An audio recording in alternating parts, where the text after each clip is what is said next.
ಆತ್ಮೀಯ ವೀಕ್ಷಕರಿಗೆ ಕಲಾಂತರಂಗ ಕಾರ್ಯಕ್ರಮಕ್ಕೆ ಸ್ವಾಗತ. ನಾನು ರಾಜೇಶ್ ಶಾನ್ಭೋಗ್ ಬಾರ್ಕರು. ಮನಸ್ಸು ಎನ್ನುವುದು ಒಂದು ಅಂತರಂಗ. ಅಲ್ಲಿ ಅನೇಕ ವಿಷಯಗಳು ಗುಪ್ತವಾಗಿ ಅನೇಕ ಬಾರಿ ಯಾರಿಗೂ ಬಹಿರಂಗವಾಗದೆ ಹಾಗೆ ಉಳಿಬಿಡ್ತದೆ. ಅಂತಹ ವಿಷಯಗಳಿಗೆ ಕೂಡ ಒಮ್ಮೊಮ್ಮೆ ಮಾತನಾಡಬೇಕು ಅಂತ ಅನಿಸ್ತದೆ. ಅಂದು ಅದು ತನ್ನೊಳಗಿನ ತನ್ನ ಮನಸ್ಸಿನ ಭಾವನೆಗಳನ್ನು ಹೊರಹಾಕ್ತದೆ. ಅಂತಹ ಮನದ ಮಾತಿನ ಕಾರ್ಯಕ್ರಮ ಈ ಕಲಾಂತರಂಗ ಕಾರ್ಯಕ್ರಮ. ಇಂದು ನಮ್ಮೊಂದಿಗಿದ್ದಾರೆ ಅಂತಾರಾಷ್ಟ್ರೀಯ ಮಟ್ಟದ ಜಾದೂಗಾರರು, ಹಿರಿಯರು, ಅದೇ ರೀತಿ ಪ್ರೊಫೆಸರ್ ಶಂಕರ್ ಅವರು. ಅವ್ರನ್ನ ಪ್ರೀತಿಯಿಂದ ಗೌರವದಿಂದ ಕಲಾಂತರಂಗ ಕಾರ್ಯಕ್ರಮಕ್ಕೆ ಬರಮಾಡಿಕೊಳ್ಳೋಣ. ಸರ್, ತಮಗೆ ಕಲಾಂತರಂಗ ಕಾರ್ಯಕ್ರಮಕ್ಕೆ ಸ್ವಾಗತ ಸರ್. ಸರ್, ನಾವು ಬಾಲ್ಯದಲ್ಲಿ ನಿಮ್ಮ ಜಾದುವನ್ನು ನೋಡ್ತಾ ಬೆಳೆದವರು. ಬಹಳಷ್ಟು ವರ್ಷಗಳ ಹಿಂದೆ ಅಚ್ಚರಿ ಪಡುವಂಥ ರೀತಿಯಲ್ಲಿ ಜಾದು ನಿಮ್ಮದು. ಅಂದರೆ ಅಂತಿಂಥದ್ದು ಜಾದು ಅಲ್ಲ. ಆಗ ಅಷ್ಟೇನು ಜಾದುಗೆ ದಕ್ಷಿಣ ಕನ್ನಡ ಜಿಲ್ಲೆಯಲ್ಲಿ ಅಷ್ಟೇನು ಜಾದುಗೆ ಅಷ್ಟೇನು ಇದಿರಲಿಲ್ಲ. ಆ ಸಮಯದಲ್ಲಿ ನೀವು ಆ ಜಾದುವನ್ನು ಅಷ್ಟು ವಿಜೃಂಭಣೆಯಿಂದ ಮಾಡ್ತಿದ್ರಿ. ನಿಮ್ಮೊಂದು ತಂಡ ಕಟ್ಟಿಕೊಂಡು. ನಿಮ್ಮ ವಿಷಯ ತಿಳಿಲಿಕ್ಕೆ ಬಹಳ ಕುತೂಹಲ ಇದೆ ಸರ್ ನಮಗೆ. ಯಾಕಂದರೆ ಬಹಳ ಆಸಕ್ತಿ ಇದೆ, ಕುತೂಹಲ ಇದೆ. ಯಾಕಂದರೆ ಒಂಥರ ವಿಶೇಷ ರೀತಿಯ ವ್ಯಕ್ತಿತ್ವ ತಮ್ಮದು. ಬಾಲ್ಯದಿಂದಲಷ್ಟೇ ಯಾವುದೇ ರೀತಿಯಲ್ಲಿ ಚುರುಕುತನ ಜಾಸ್ತಿ, ಬಹಳ ವಿಶೇಷ ವ್ಯಕ್ತಿತ್ವ. ಅದೇ ರೀತಿ ತಮ್ಮ ತಂದೆ ತಾಯಿಯವರ ಬಗ್ಗೆ ಒಂದೆರಡು ಮಾತು ಸರ್. ನಾನು ಹುಟ್ಟಿದ್ದು ಕಾಸರಗೋಡು ತಾಲೂಕಿನ ಶಿವನರಕ ಅಂತ. ಅಪ್ಪಟ ಹವ್ಯಕ ಬ್ರಾಹ್ಮಣ ಫ್ಯಾಮಿಲಿಗೆ ಸೇರಿದವ ನಾನು. ನಮ್ಮ ತಂದೆಯವರಿಗೆ ಕೃಷಿ, ಮತ್ತೆ ಅವರು ಕೂಡ ಕಲಾವಿದರಾಗಿದ್ರು, ಯಕ್ಷಗಾನ ಕಲಾವಿದರಾಗಿದ್ರು. ಮತ್ತೆ ತಾಯಿ ಹಿಂದಿನ ಕಾಲದ ಸಾಮಾನ್ಯವಾದ ಮಹಾತಾಯಿಯವರು. ಬೇರೆ ಯಾವುದೇ ಎಕ್ಸ್ಟ್ರಾ ಕರಿಕ್ಯುಲರ್ ಆಕ್ಟಿವಿಟೀಸ್ ಇರಲಿಲ್ಲ. ಬಟ್ ಮನೆ ವಾರ್ತೆಯನ್ನ ಮಕ್ಕಳನ್ನ ಬಹಳ ಚೆನ್ನಾಗಿ ನೋಡ್ಕೊಂಡು. ನಮ್ಗೆ ತಂದೆಯವರಿಗೆ 10 ಜನ ಮಕ್ಕಳು, 4 ಜನ ಗಂಡು ಮಕ್ಕಳು, 6 ಜನ ಹೆಣ್ಣು ಮಕ್ಕಳು. ತುಂಬು ಸಂಸಾರ, ದೊಡ್ಡ ಮನೆ ಅಲ್ಲಿದ್ದು. ಈಗ ನಾನು ಮತ್ತೆ ನನ್ನ ಅಣ್ಣ, ನಾವಿಬ್ರು ಮಾತ್ರ ಇದ್ದೇವೆ. ಮತ್ತವರೆಲ್ಲ ಹೋಗ್ಬಿಟ್ಟಿದ್ದಾರೆ. ಯಾರು 10 ಜನ 8 ಜನರು. ಹೌದು. ತಂದೆಯವರ ಹೆಸರು ಏನು ಸರ್? ಶ್ಯಾಮ್ ಭಟ್ ಅಂತ ಹೇಳಿ. ಅವರು ತಾಯಿಯವರ ಹೆಸರು ಪರಮೇಶ್ವರಿ. ಹಾಗೆ ಅದೇ ರೀತಿ ಸರ್, ತಮ್ಮನ್ನ ಬಾಲ್ಯದಲ್ಲಿ ದೇವರು ದೇವರು ಅಂತ ಕರೀತಾರೆ ಸರ್. ಅಲ್ಲ ಸರ್?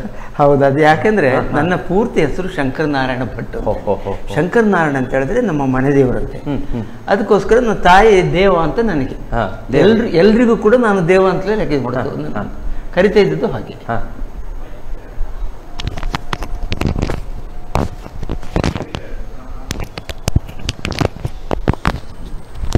ಸಾಕ?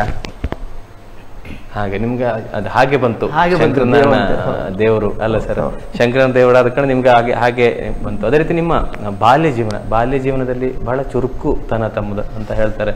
ಊರಲ್ಲೆಲ್ಲ ಬಹಳ ಪ್ರಸಿದ್ಧಿ ತಾವು ಚುರುಕುತನದಿಂದ. ಅದ್ರ ಬಗ್ಗೆ ಒಂದೆರಡು ಮಾತಾಡಿ ಸರ್. ಅಂದ್ರೆ ನನಗೆ ಚಿಕ್ಕಂದಿನಿಂದಲೇ ಯಾವುದೇ ಒಂದು ವಿಶೇಷವಾದ ವಿಚಾರ ಶಕ್ತಿಗಳಿದ್ರೆ, ವಸ್ತುಗಳಿದ್ರೆ ಅದನ್ನು ನೋಡಿ ಅದ್ರ ಬಗ್ಗೆ ತಿಳಿಯುವ ಕುತೂಹಲ ಚಿಕ್ಕಂದಿನ. ಮತ್ತೊಂದು ಯಾವತ್ತೂ ಕೂಡ ನಾನು ಒಂದು ಕ್ವಶನ್ ಮಾರ್ಕ್ ಅನ್ನು ಮುಂದೆ ಇಡ್ತಾ ಇದ್ದೆ. ಏನಾದ್ರೂ ಒಂದು ಆಯ್ತು ಅಂತಾರೆ, ಇದು ಯಾಕೆ, ಹೇಗಾಯ್ತು ಇದು, ಆ ಒಂದು ಪ್ರಶ್ನಾರ್ಥಕ ಚಿಹ್ನೆ ನನ್ನ ಮುಂದೆ ಯಾವನು ಇಡ್ತಾ ಇದ್ದೆ. ಅದರಿಂದಾಗಿ ನನಗೆ ಬಹುಶಃ ಇದಾಗಿರ್ಬೋದು. ನಾನು ಚಿಕ್ಕವನಿದ್ದಾಗಲೇ ನಾಟಕ, ಕತೆ ಬರೀತಾ ಇದೆ, ಯಕ್ಷಗಾನ. ಅದೇ ನೀವು ಪತ್ತೆದಾರಿ ಕಥೆಯನ್ನ ಸಣ್ಣ ವಯಸ್ಸಲ್ಲಿ 68ನೇ ಇಸ್ವಿಲಿ ಪ್ರಿಂಟ್ ಆಗಿದ್ದು. ಅದರ ಬಗ್ಗೆ ಮಾತು ಹೇಳಿ ಸರ್. ಅದು ಯಾಕೆ ನಿಮಗೆ ಬಂತು? ನೀವು ಪತ್ತೆದಾರಿ ಕಾದಂಬರಿ ಬಹಳಷ್ಟು ಓದ್ತಾ ಇದ್ರಿ. ಬಹಳ ಓದ್ತಾ. ನಾನು ಮತ್ತೆ ನನ್ನ ಬಾಲ್ಯ ಸ್ನೇಹಿತ ಮೂರ್ತಿ ದೇರಾಜೆ, ನಾವಿಬ್ರು ಜೊತೆಲೆ ಶಾಲೆಗೆ ಹೋಗ್ತಾ ಇದ್ದೆ, ಹೈಸ್ಕೂಲಿಗೆ. ಅವರಿಗೆ ಓದೋ ಇಂಟ್ರೆಸ್ಟ್. ಅವ್ರಿಗೂ ಲೈಬ್ರರಿಯಿಂದ ನರಸಿಂಹ ಎಂದು ಪತ್ತೆದಾರಿ ಕಾದಂಬರಿ ತಗೊಳ್ಳೋದು. ನಡ್ಕೊಂಡು ಬರುವಾಗ 2 ಮೈಲ್ ನಾವು ನಡ್ಕೊಂಡು ಬರ್ಬೇಕು ಮನೆಗೆ. ಬರುವಾಗ ನಾನು ಶಾಲೆಯಿಂದ ಮನೆಗೆ ಬರುವಾಗ ಒಂದು ಪತ್ತೆದಾರಿ ಪುಸ್ತಕ ನನಗೆ ಓದಿ ಆಗ್ತಿತ್ತು. ರಸ್ತೆಯಲ್ಲಿ ನಡ್ಕೊಂಡು ಬರುವಾಗಲೇ ನಾನು ಓದ್ಕೊಂಡು ಅದನ್ನು ಓದಿ ನನಗೂ ಕೂಡ ಒಂದು ಬರೆಯುವಂತ ಆಯ್ತು. ಬರ್ದ್ರಿ? ಎಷ್ಟು ಪುಸ್ತಕ ಬರ್ದ್ರಿ ಸರ್? ಪ್ರಿಂಟ್ ಆಗಿದ್ದು ಒಂದೇ, ಬೆನ್ನು ಬಿಡದ ಬೇತಾಳ ಅಂತ. ಅದು 67, 68ನೇ ಇಸ್ವಿಲಿ ಪ್ರಿಂಟ್ ಆಗಿದ್ದು. ನಾನು ಹಾಗೆ SLC ಇದ್ದೆ. ಮತ್ತೊಂದು ಪ್ರಾರಬ್ಧ ಕರ್ಮ ಅಂತ ಒಂದು ಕಾದಂಬರಿ ಬರ್ದಿದೆ. ಅದು ಬಹಳ ದೊಡ್ಡದು. ಅದ್ರ ಬಗ್ಗೆ ಹೇಳಲಿಕ್ಕೆ ಬೇಸರ ಆಗುತ್ತೆ. ಒಬ್ರು ನಮ್ಮ ಸ್ನೇಹಿತರೆ ನಾನು ಓದಿಕ್ ಕೊಡ್ತೇನೆ ಅಂತ ಹೇಳಿ ತಗೊಂಡು ಹೋದವರು ಇವತ್ತಿನವರೆಗೂ ನನಗೆ ಕೊಡ್ಲಿಲ್ಲ. ಅದರಿಂದ ನನ್ನ ಪ್ರತಿಯನ್ನೇ ನಾನು ಕೊಟ್ಟಿದ್ದೆ ಅವರಿಗೆ. ಅದನ್ನ ಪುನಃ ಬರೀಲಿಲ್ಲ. ಅಲ್ಲಿಗೆ ಅದೇ ರೀತಿ ಸರ್, ತಾವು ಪತ್ತೆದಾರಿ ಕಾದಂಬರಿ ಬರೆಯುವುದು ಮಾತ್ರ ಅಲ್ಲ, ಓದುದು ಮಾತ್ರ ಅಲ್ಲ, ಕೆಲಸ ಕೂಡ ಮಾಡ್ತಿರ್ತಾವು. ನಿಮ್ಮ ಶಾಲೆಯಲ್ಲಿ ಹಲವಾರು ಕೆಲಸಗಳು ಮಾಡಿದಿರಿ ನೀವು. ಕೆಲವು ಸನ್ನಿವೇಶಗಳು ನನಗೆ ಹಾಗೆ ಮಾಡ್ಬೇಕಾಗಿ ಬಂತು. ಶಾಲೆಯಲ್ಲಿ ಯಾರ್ಯಾರ ಹೆಸರನ್ನೆಲ್ಲ ಬೋರ್ಡ್ಗಳಲ್ಲಿ ಎಲ್ಲ ಒಂದು ಅಭ್ಯಾಸ ಇದೆ, ಬರಿತಾ ಇದ್ರು. ಇನ್ನು ಬೇರೆಲ್ಲ ಕಿತಾಬತ್ತು ಮಾಡ್ತಾ ಇದ್ರು. ಆಗ ನನಗೆ ಅದನ್ನ ಇದ್ಯಾರು ಮಾಡುವಂತ ಕಂಡು ಹುಡುಕ್ಬೇಕು ಅಂತ ಹೇಳಿ ಎಲ್ಲಿಯವರೆಗೆ ಅಂತ ಹೇಳಿದ್ರೆ, ನಾನು ವೇಷ ಮರೆಸ್ಕೊಂಡು ಮುಂಡಾಸ್ ಕಟ್ಟಿ ಬೇರೆ ಬೇರೆ ರೀತಿಯಲ್ಲಿ ಬಸ್ನಲ್ಲಿ ಹೋಗಿ ರಾತ್ರಿ ಹೋಗಿ ಶಾಲೆ ಹತ್ರ ಕೂತು ಅಲ್ಲಿ ಕಾದು ಕೂತು ಯಾರು ಬರೆಯೋನು ಯಾರು ಅಂತ ಹೇಳಿ ಕಂಡು ಹಿಡಿತಾ ಇದ್ದಾರೆ. ಹಿಡಿದಿದ್ರಿ, ಕಂಡು ಹಿಡಿದಿರಿ. ಅಂದ್ರೆ ನೆನೆಸೋಗಿ ಹೆದರಿಕೆ ಆಗುತ್ತೆ ಈಗ ಇದರಲ್ಲಿ. ಹೌದು, ಅಂದ್ರೆ ನಿಮ್ಮದು ಪತ್ರಿಕೆ ಕಾದಂಬರಿ ಓದಿ ಬರ್ದು ಅದು ನಿಮ್ಮ ತಲೆಗೆ ಹೋಯ್ತು, ಈ ತರ ಮಾಡಿದ್ರೆ ಒಳ್ಳೇದು ಅಲ್ಲ, ಕಂಡು ಹಿಡಿಬೇಕು ಯಾರು ಅಂತ. ಅದೇ ನೀವು ಆಗ್ಲೇ ಹೇಳಿದ್ರಿ, ಯಾವುದೇ ವಿಷಯ ಆದ್ರೂ ಕೂಡ ಅದು ಯಾಕೆ ಹೀಗೆ ಅಂತ ನೀವು ಕಂಡು ಹಿಡಿದ್ರಿ. ಹೌದು. ಅದೇ ರೀತಿ ನಿಮ್ಮ ಮನೆಗೊಬ್ಬರು ಸನ್ಯಾಸಿಯವರು ಬರ್ತಾರೆ. ಸನ್ಯಾಸಿಯವರು ಬಂದಾಗ ಅವರ ನೀವು ಪರೀಕ್ಷೆಗೆ ಇಡ್ತೀರಿ, ಅವರೇ ನಿಮಗೆ ಸ್ಫೂರ್ತಿ ಆಯ್ತು ಸರ್, ಈ ಜಾದುಗೆ ಅವರೇ ಸ್ಫೂರ್ತಿ ಆದದ ಅಂತ ನೀವು ಅಲ್ಲ ಹೇಳ್ತೇನೆ. ಯಾಕಂದ್ರೆ ಅವರು ಕೆಲವು ಜಾದು ತಂತ್ರಗಳನ್ನು ಬಳಸಿ ಅವರಿಗೆ ವಿಶೇಷ ಶಕ್ತಿ ಉಂಟು ಅಂತ ನಮ್ಮ ತಂದೆಯವ್ರನ್ನ ನಂಬಿಸಿ ದುಡ್ಡು ತಗೊಂಡೋಗಿದ್ದಾರೆ. ಒಂದು ಕಲ್ಲನ್ನ ತುಳಸಿ ಕಟ್ಟೆಯಿಂದ ಸ್ವಲ್ಪ ಮಣ್ಣು ತಗೊಂಬರ್ಲಿಕ್ಕೆ ಹೇಳಿದ್ರು. ತಂದೆಯವರು ಮಣ್ಣು ತಗೊಂಡ್ಬಂದ್ರು, ಅದನ್ನು ಪ್ಯಾಕೆಟ್ ಮಾಡಿ ವಾಪಸ್ ತಂದೆಯವರ ಕೈಯಲ್ಲಿ ಕೊಡುವಾಗ ನಾನು ಅಬ್ಸರ್ವ್ ಮಾಡಿದೆ. ನನ್ನ ಚುರುಕು ಕಣ್ಣಿಗೆ ಬಿತ್ತು, ಏನ್ ಮಾಡಿದ ಅವನು ಅಂತೇಳಿ. ತಂದೆಯವರದ್ದು ಒಳಗೆ ಹೋಗ್ಬಿಟ್ಟು ದೇವರ ಕೋಣೆಯಲ್ಲಿ ಹೋಗಿ ಅವನು ಹೇಳಿದಾಗ ಓಪನ್ ಮಾಡಿ ನೋಡಿದ್ರೆ ಅದು ಕುಂಕುಮ ಆಗಿ, ಮಣ್ಣಿಂದ ಕುಂಕುಮ. ತಂದೆಯವ್ರ ಪಾಪ ನಂಬ್ಕೊಂಡ್ಬಿಟ್ರು. ನಾನು ಅವನು ಹೋದ ಮೇಲೆ ಅಪ್ಪ ಅಂತ ಹೇಳಿದೆ, ಅಪ್ಪ ಅವ್ನು ನಿಮ್ಗೆ ಕೊಟ್ಟಿದ್ದಲ್ಲ, ಅವನ ಕೈಲಿ 2 ಪ್ಯಾಕೆಟ್ ಇತ್ತು, ಒಂದು ಪ್ಯಾಕೆಟ್ ಕುಂಕುಮದ್ದು ಇಲ್ಲಿತ್ತು, ನೀವು ಕೊಟ್ಟ ಮಣ್ಣಿಂದ ಇಲ್ಲಿ ಇಟ್ಕೊಂಡಿದ್ದ. ಅದನ್ನ ಹಾಕುವಾಗ ನಾನು ನೋಡಿದೆ, ನಿಮ್ ಕೈಗೆ ಹಾಕಿದ್ದು ಮಣ್ಣಿನ ಪ್ಯಾಕೆಟ್ ಅಲ್ಲ, ಕುಂಕುಮ ಪ್ಯಾಕೆಟ್ ಆಗಿದ್ದು. 2 ಇತ್ತು ಅವ್ರ ಕೈಯಲ್ಲಿ. ಅದು ತಂತ್ರ, ಅದು ಈ ಮ್ಯಾಜಿಕ್ ಗೊತ್ತಾಗೋದಿಲ್ಲ ಸರ್, ಸಾಮಾನ್ಯರಿಗೆ ಗೊತ್ತಾಗೋದಿಲ್ಲ. ಯಾಕಂದ್ರೆ ಈಗ ಹಲವಾರು ನಾವು ಪಾಮಿಂಗ್ ಅಂತ ಹೇಳ್ತೇವೆ, ನಮ್ಮ ಮ್ಯಾಜಿಕ್ ಇದರಲ್ಲಿ ಪಾಮಿಂಗ್ ಅಂತ ಹೇಳ್ತೇವೆ, ಅದರಲ್ಲಿ ಗೊತ್ತಾಗೋದಿಲ್ಲ. ಆದ್ರೆ ನಾನು ಅಬ್ಸರ್ವ್ ಮಾಡ್ತಾ ಇದ್ರೆ ಗೊತ್ತಾಯ್ತು. ನೀವು ಪತ್ತೆದಾರರು, ನೀವು ಬಾಲ್ಯ ಅಂದ್ರೆ ಪತ್ತೆದಾರಿಕೆ ಬೇಕಲ್ಲ ಸರ್. ಮತ್ತೆ ನಿಮ್ಗೆ ಅದು ಸ್ವಲ್ಪ ಇತ್ತು, ಹಿಂದಿನ ಜನ್ಮದಲ್ಲಿ ಬಂದಿತ್ತು ನಿಮ್ಗೆ ಸ್ವಲ್ಪ ಜಾದು. ಏನಪ್ಪ ನನಗೆ ಏನು ಹೇಳಲಿಕ್ಕೆ ಆಗಲ್ಲ, ಯಾಕಂದ್ರೆ ಆಗಿನ ಕಾಲದಲ್ಲಿ ಯಾರು ಜಾದುಗಾರರು ಇಲ್ಲ ಸರ್, ಬರೀ ಡೊಂಬರಾಟ ಮಾಡೋರು ಇದ್ರಷ್ಟೇ. ಅವ್ರದ್ದೆಲ್ಲ ನೋಡುವಾಗ ನೋಡ್ತಾ ಇದ್ದಾಗ ನನಗೆ ಮನಸ್ಸಿಗೆ ಇದು ಹೀಗಿರ್ಬೇಕು, ಹೀಗೆ ಮಾಡಿದ್ರೆ ಆಗ್ತಾ ನೋಡು ಅಂತ ನಾನು ಮನೆಗೆ ಬಂದ ಕೂಡಲೇ ಅದನ್ನೇ ಪ್ರಯೋಗ ಮಾಡ್ತಾ ಇದ್ರಿ. ನೀವು ಶಾಲಾ ಕಾಲೇಜಲ್ಲಿ ಮಾಡ್ತಿದ್ರಲ್ಲ ಸರ್, ಶಾಲೆಯಲ್ಲೆಲ್ಲ? ನಾನು ಕಾರ್ಯಕ್ರಮ ಈಗ ಕೊಡ್ತಾ ಇರೋದು ಬಹುಶಃ 60 ವರ್ಷ ಆಯ್ತು ಕಾರ್ಯಕ್ರಮ ಕೊಡ್ತಾ ಇರೋದು. ಹೌದು. ಶಾಲೆಗೆ ಹೋಗ್ತಾ ಇದ್ದಿಲ್ಲ, ಮಾಡ್ತಾ ಇದ್ದೆ. ತಿಂಗಳೆಲ್ಲ ನಮ್ಮ ಶಾಲೆಗೆ ಮ್ಯಾಜಿಕ್ನವ್ರು ಬರ್ತಾ ಇದ್ರು. ನಾವೆಲ್ಲ 25 ಪೈಸಾ 850 ಪೈಸೆ ಕೊಡೋದು ಮಾಡಿ ತೋರಿಸ್ತಾ ಇದ್ರು. ಅವ್ರ ಹತ್ರ ಹೋಗಿ ನಾನು ಕಲಿಸ್ಕೊಡಿ ಅಂತ ಹೇಳಿದ್ರೆ ಅವ್ರು ನನಗೆ ಕಲಿಸ್ಕೊಡ್ತಾ ಇರ್ಲಿಲ್ಲ, ಇಲ್ಲ ಹೇಳಿದ್ರು, ಗುಟ್ಟು ಹೇಳ್ತಾ ಇರಲಿಲ್ಲ. ನಾನು ಅವನು ಹೇಗೆ ಮಾಡಿದ ಅಂತೇಳಿ ಯೋಚನೆ ಮಾಡಿ ಮನೆಗೆ ಹೋಗಿ ನಾನು ಪ್ರಾಕ್ಟೀಸ್ ಮಾಡಿ ನಾನೇ ಮಾಡಿದೆ. ಮತ್ತೆ ಶಾಲೆಯಲ್ಲಿ ನನಗೆ ಒಂದು ಬೆಳ್ತಂಗಡಿ ಎಲಿಮೆಂಟರಿ ಶಾಲೆ, ನಾನು ನಿಜವಾಗಿ ನಾನು ಈ ಕಲಾ ಜೀವನದಲ್ಲಿ ಮುಂದೆ ಮುಖ್ಯ ಕಾರಣ ಮೊದಲ ಬಾರಿ ಕಾರ್ಯಕ್ರಮ ಕೊಟ್ಟಿದ್ದೆ. ಅಲ್ಲಿ ಏನಾಯ್ತು ಅಂದ್ರೆ ಪ್ರತಿ ತಿಂಗಳು ಕೊನೆಯ ಶನಿವಾರ ನಮ್ಗೆ ಪಾಠ ಇಲ್ಲ. ನಮ್ಮಲ್ಲಿರುವ ಯಾವುದೇ ಕಲೆ ಇರಲಿ, ಯಕ್ಷಗಾನ, ನಾಟಕ, ಏನೇ ಇರಲಿ, ಹಾಡೋದು, ಅದನ್ನ ನಾವು ಸ್ಟೇಜಲ್ಲಿ ಪ್ರದರ್ಶನ ಮಾಡೋದು. ಹೌದು. ಟೀಚರ್ಸ್ಗಳನ್ನ ನೋಡ್ತಾ ಇದ್ರು, ಅದನ್ನೆಲ್ಲ ಬರೆದಿಟ್ಕೊಳ್ತಾ ಇದ್ರು. ಅವ್ರು ಯಾವುದೇ ಗೈಡೆನ್ಸ್ ಕೊಡ್ತಾ ಇರಲಿಲ್ಲ. ಇಯರ್ ಎಂಡಿಗೆ ಸ್ಕೂಲ್ ಡೇ ಮಾಡುವಾಗ ಇದರಲ್ಲಿ ಬೆಸ್ಟ್ ಯಾವುದು ಅಂತ ಹೇಳಿ ಅವ್ರು ಸೆಲೆಕ್ಟ್ ಮಾಡಿ ಅಲ್ಲಿ ಅವ್ರು ಬೇಕಾದ ತಿದ್ದುಪಡಿ ಎಲ್ಲ ಮಾಡಿ ನಮ್ಮ ಹತ್ರ ಮಾಡಿಸ್ತಾ ಇದ್ರು.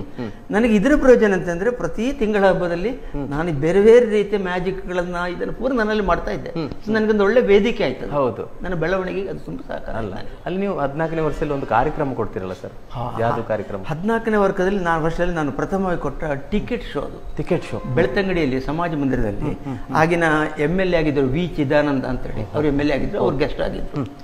ಅಲ್ಲಿ ಅದಕ್ಕಿಂತ ಮೊದಲೊಂದು ಘಟನೆ ಆಯ್ತು ಅಂದ್ರೆ, ಪುತ್ತೂರಿಗೆ ಒಬ್ರು ಕೇರಳದ ಮ್ಯೂಸಿಷಿಯನ್ ಬಂದಿದ್ರು, ವಾಳಕುನ್ನಮ್ ಅಂತ ಹೇಳಿ.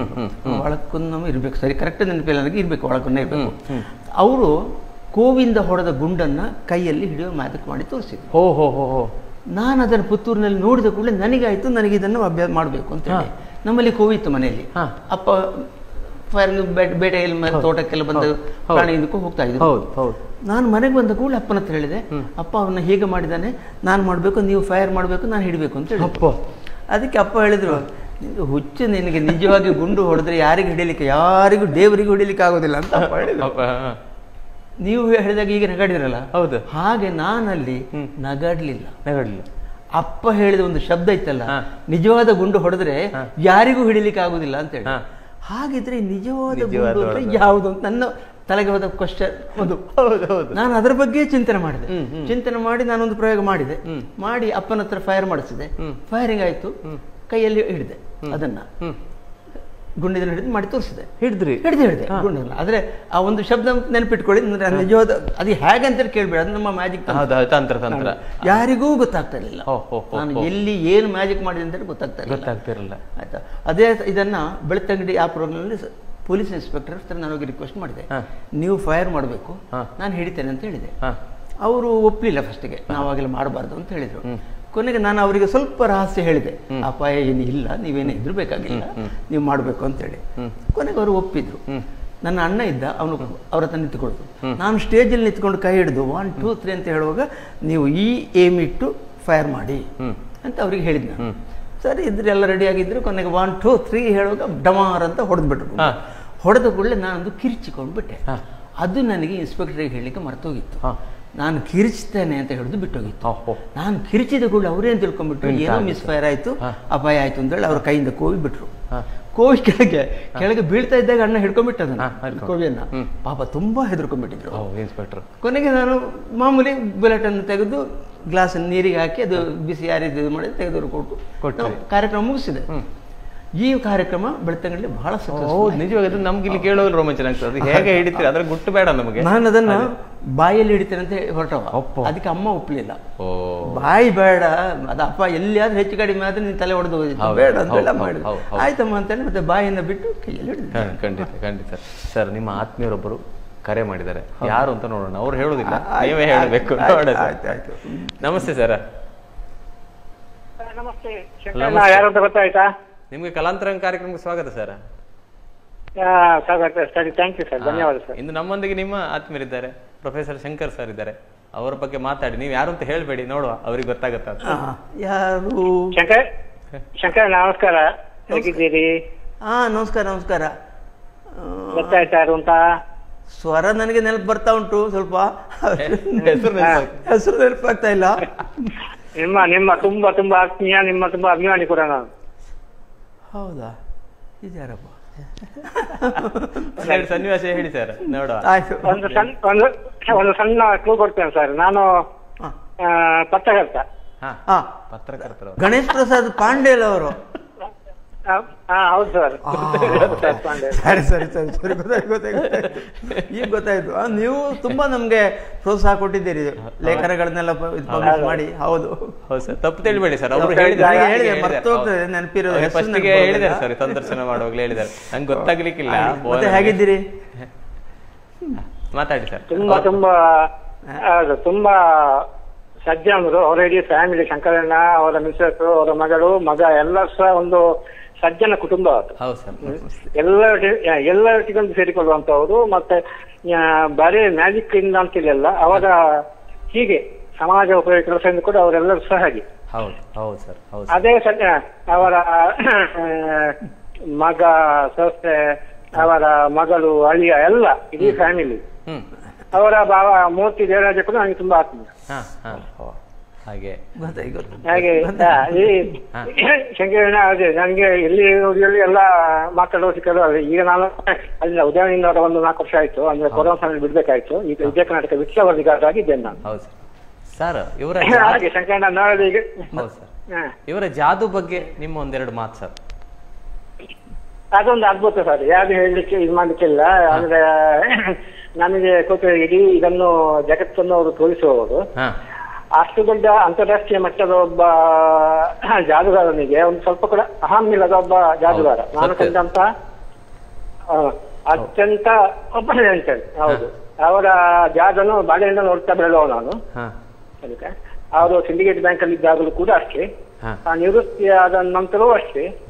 ಅದನ್ನೇ ಅವರ ಮಕ್ಕಳು ಕೂಡ ಮಾಡ್ತಾ ಬೆಳೆದ, ಅವರ ಮಗ ಕೂಡ ಅದೇ ರೀತಿ ಮಾಡ್ತಾ ಬೆಳೆದ.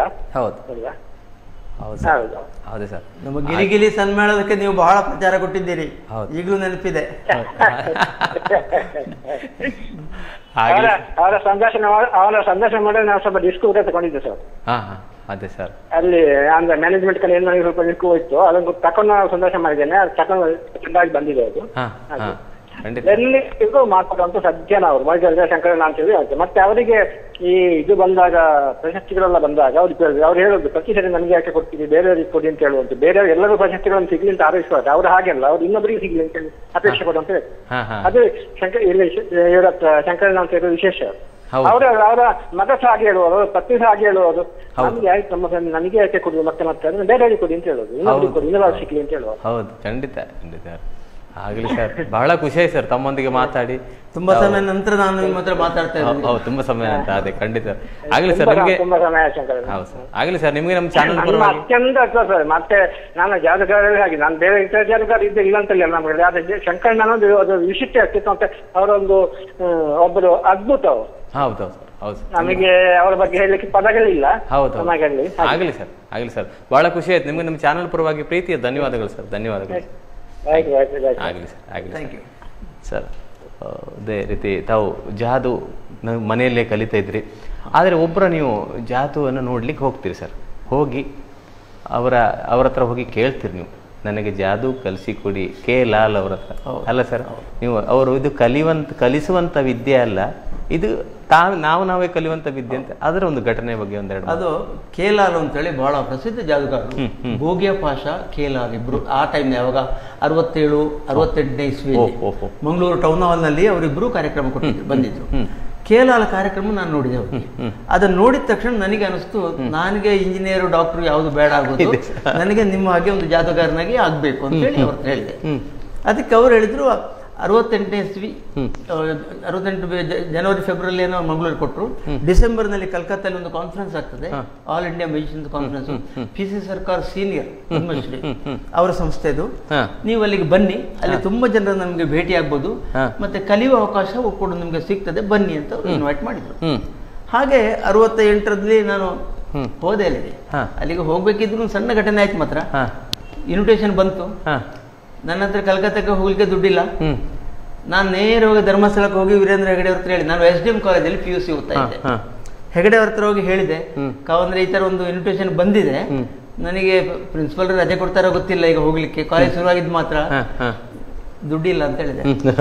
ಹಿಂದೆ ಮುಂದೆ ಆಲೋಚನೆ ಮಾಡೋದು ಬೇಡ, ನೀವು ಹೋಗಿ ಕಲ್ಕತ್ತಕ್ಕೆ, ದೇವರ ಪ್ರಸಾದ ಕೊಡ್ತೇನೆ, ನಿಮ್ಮ ಹೋಗಿ ಬರೋ ಎಲ್ಲಾ ವ್ಯವಸ್ಥೆ ನಾನು ಮಾಡ್ತೇನೆ, ನಿಮ್ಗೆ ಅಟೆಂಡೆನ್ಸ್ ಕೂಡ ಪ್ರಿನ್ಸಿಪಲ್ ಹತ್ರ ಕೊಡಿಸ್ತೇನೆ, ಹೋಗಿ ಗೆದ್ದು ಬನ್ನಿ, ಇಲ್ಲಿ ವಿನ್ನಾಗಿ ಹೆಸರು ಮಾಡ್ಕೊಂಡು ಬನ್ನಿ ಅಂತ ಹೇಳಿದ್ರು. ಮಂಜುನಾಥ ಸ್ವಾಮಿ ಆಶೀರ್ವಾದ ಗೊತ್ತಿಲ್ಲ, ನಾನು ಕಲ್ಕತ್ತಲ್ಲಿ ಹೋಗಿ ಮಾಡಿದೆ. ಅಲ್ಲಿಯವರೆಗೆ ನಾನು ಶಂಕರ ಮಾತ್ರ ಆಗಿದ್ದೆ. ಅಲ್ಲಿ ನನಗೆ PC ಸರ್ಕಾರ ಅವರ ಸಂಸ್ಥೆ ಇದರಿಂದ ಪ್ರೊಫೆಸರ್ ಅನ್ನೋ ಒಂದು ಸರ್ಟಿಫಿಕೇಟ್ ಕೊಟ್ಟು. ಪ್ರೊಫೆಸರ್ ನಾನು ಈ ಪ್ರೊಫೆಸರ್ ಅಂತ ನಾನು ಯಾವುದೇ ಕಾಲೇಜಿನಲ್ಲಿ ಅಲ್ಲಿ ಮಾಡಿದೆ ಸರ್ ಬುಲೆಟ್ ಕ್ಯಾಚಿಂಗ್. ಅಲ್ಲಿ ಬುಲೆಟ್ ಅದು ವಿಶೇಷ ಅಂದ್ರೆ ಯಾಕೆ ಯಾರು ಮಾಡೋದಿಲ್ಲ, ಅದು ಕರ್ಸ್ಡ್ ಆಕ್ಟ್ ಅಂತ ಹೇಳಿ. ಅದನ್ನು ಮಾಡ್ತಾ ಇದ್ದಾಗೆ ಕೆಲವು ಜನ ಮೆನ್ಷನ್ ಸತ್ತೋಗಿದ್ದಾರೆ. ಸತ್ತೋಗಿದ್ದಾರೆ ಅಂದ್ರೆ ಕೆಲವು ಹಾಗಲ್ಲ, ಅವ್ರು ಸರಿ ಇರ್ತಾರೆ. ಕೆಲವರು ಕೌ ಬಾಯ್ಸ್ಗಳಲ್ಲಿ ಫಾರಿನ್ ಎಲ್ಲ ಮಾಡಿದಾಗ ಸೈಡ್ ನಲ್ಲಿ ನಿಂತ್ಕೊಂಡು ಕಮಾನ್ ಕ್ಯಾಚ್ ದಿಸ್ ಬುಲೆಟ್ ಅಂತ ಹೇಳಿ ತೆಗೆದು ಫೈರ್ ಮಾಡ್ತಾರೆ. ಆ ರೀತಿ ಫೈರ್ ಮಾಡಿದಾಗ ಯಾರಿಗೂ ಹಿಡಿಯಲಿಕ್ಕೆ ಆಗುದಿಲ್ಲ, ಅವರು ಇದು ಕ್ಯಾಚ್ ಮಾಡೋದು. ಆ ತರ ಕೆಲವರು ಸತ್ತು ಒಂದು ಕ್ಯಾಚ್ ಮಾಡಿದಾನೆ, ಇನ್ನೊಂದು ಮಾಡ್ತಾನೆ ಇದರ ಬಗ್ಗೆ ಅವ್ರಿಗೆ ಗೊತ್ತಿಲ್ಲ ವಿಷಯ ಗುಟ್ಟು. ಹಾಗೆ ಸತ್ತೋಗಿ ಡೈರೆಕ್ಟ್ ಈಗ ಬಿಡ್ತಾರ, ಇದನ್ನು ಕ್ಯಾಚ್ ಆಗಿದೆ, ಸತ್ತೋಗಿದ್ದಾರೆ. ಸೊ ಅದಕ್ಕೋಸ್ಕರ ಅದು ಕರ್ಸ್ಡ್ ಆಕ್ಟ್ ಮಾಡಬಾರ್ದು ಅಂತ ಹೇಳಿದ್ರು. ಆದ್ರೂ ನಾನು ಮಾಡ್ತಾ ಇದ್ದೆ, ಆ ಟೈಮ್ ಮಾಡ್ತಾ ಇದ್ದೆ, ಮತ್ತು ಕೂಡ ಮಾಡಿದ್ದೇನೆ. ಕೆಲವು ಕಡೆ ಎಲ್ಲ ಮಾಡಿದ್ದಾರೆ ಕಾರ್ಯಕ್ರಮ ಮಾಡಿದ್ರಿ ಅಂದ್ರೆ ಅದು ಒಂಥರ ಬೇರೆ ತರದ್ದು, ಅದು ವಿಶೇಷ. ಅದೇ ಬುಲೆಟ್ ಪ್ರೂಫ್ ಮೆಜಿಷಿಯನ್ ಅಂತಾರೆ, ಪತ್ರಿಕೆ ಅವರೆಲ್ಲ ಅದಕ್ಕೆ ಟೈಟಲ್ ಕೊಟ್ಟಿದ್ದಾರೆ, ಬುಲೆಟ್ ಪ್ರೂಫ್ ಮೆಜಿಷಿಯನ್ ಅಂತ ಹೇಳಿ. ನೀವು ಬುಲೆಟ್ ತಾಗುದಿಲ್ಲ, ನೀವು ಕೈಯಲ್ಲಿ ಹಿಡಿತೀರಿ ನೀವು.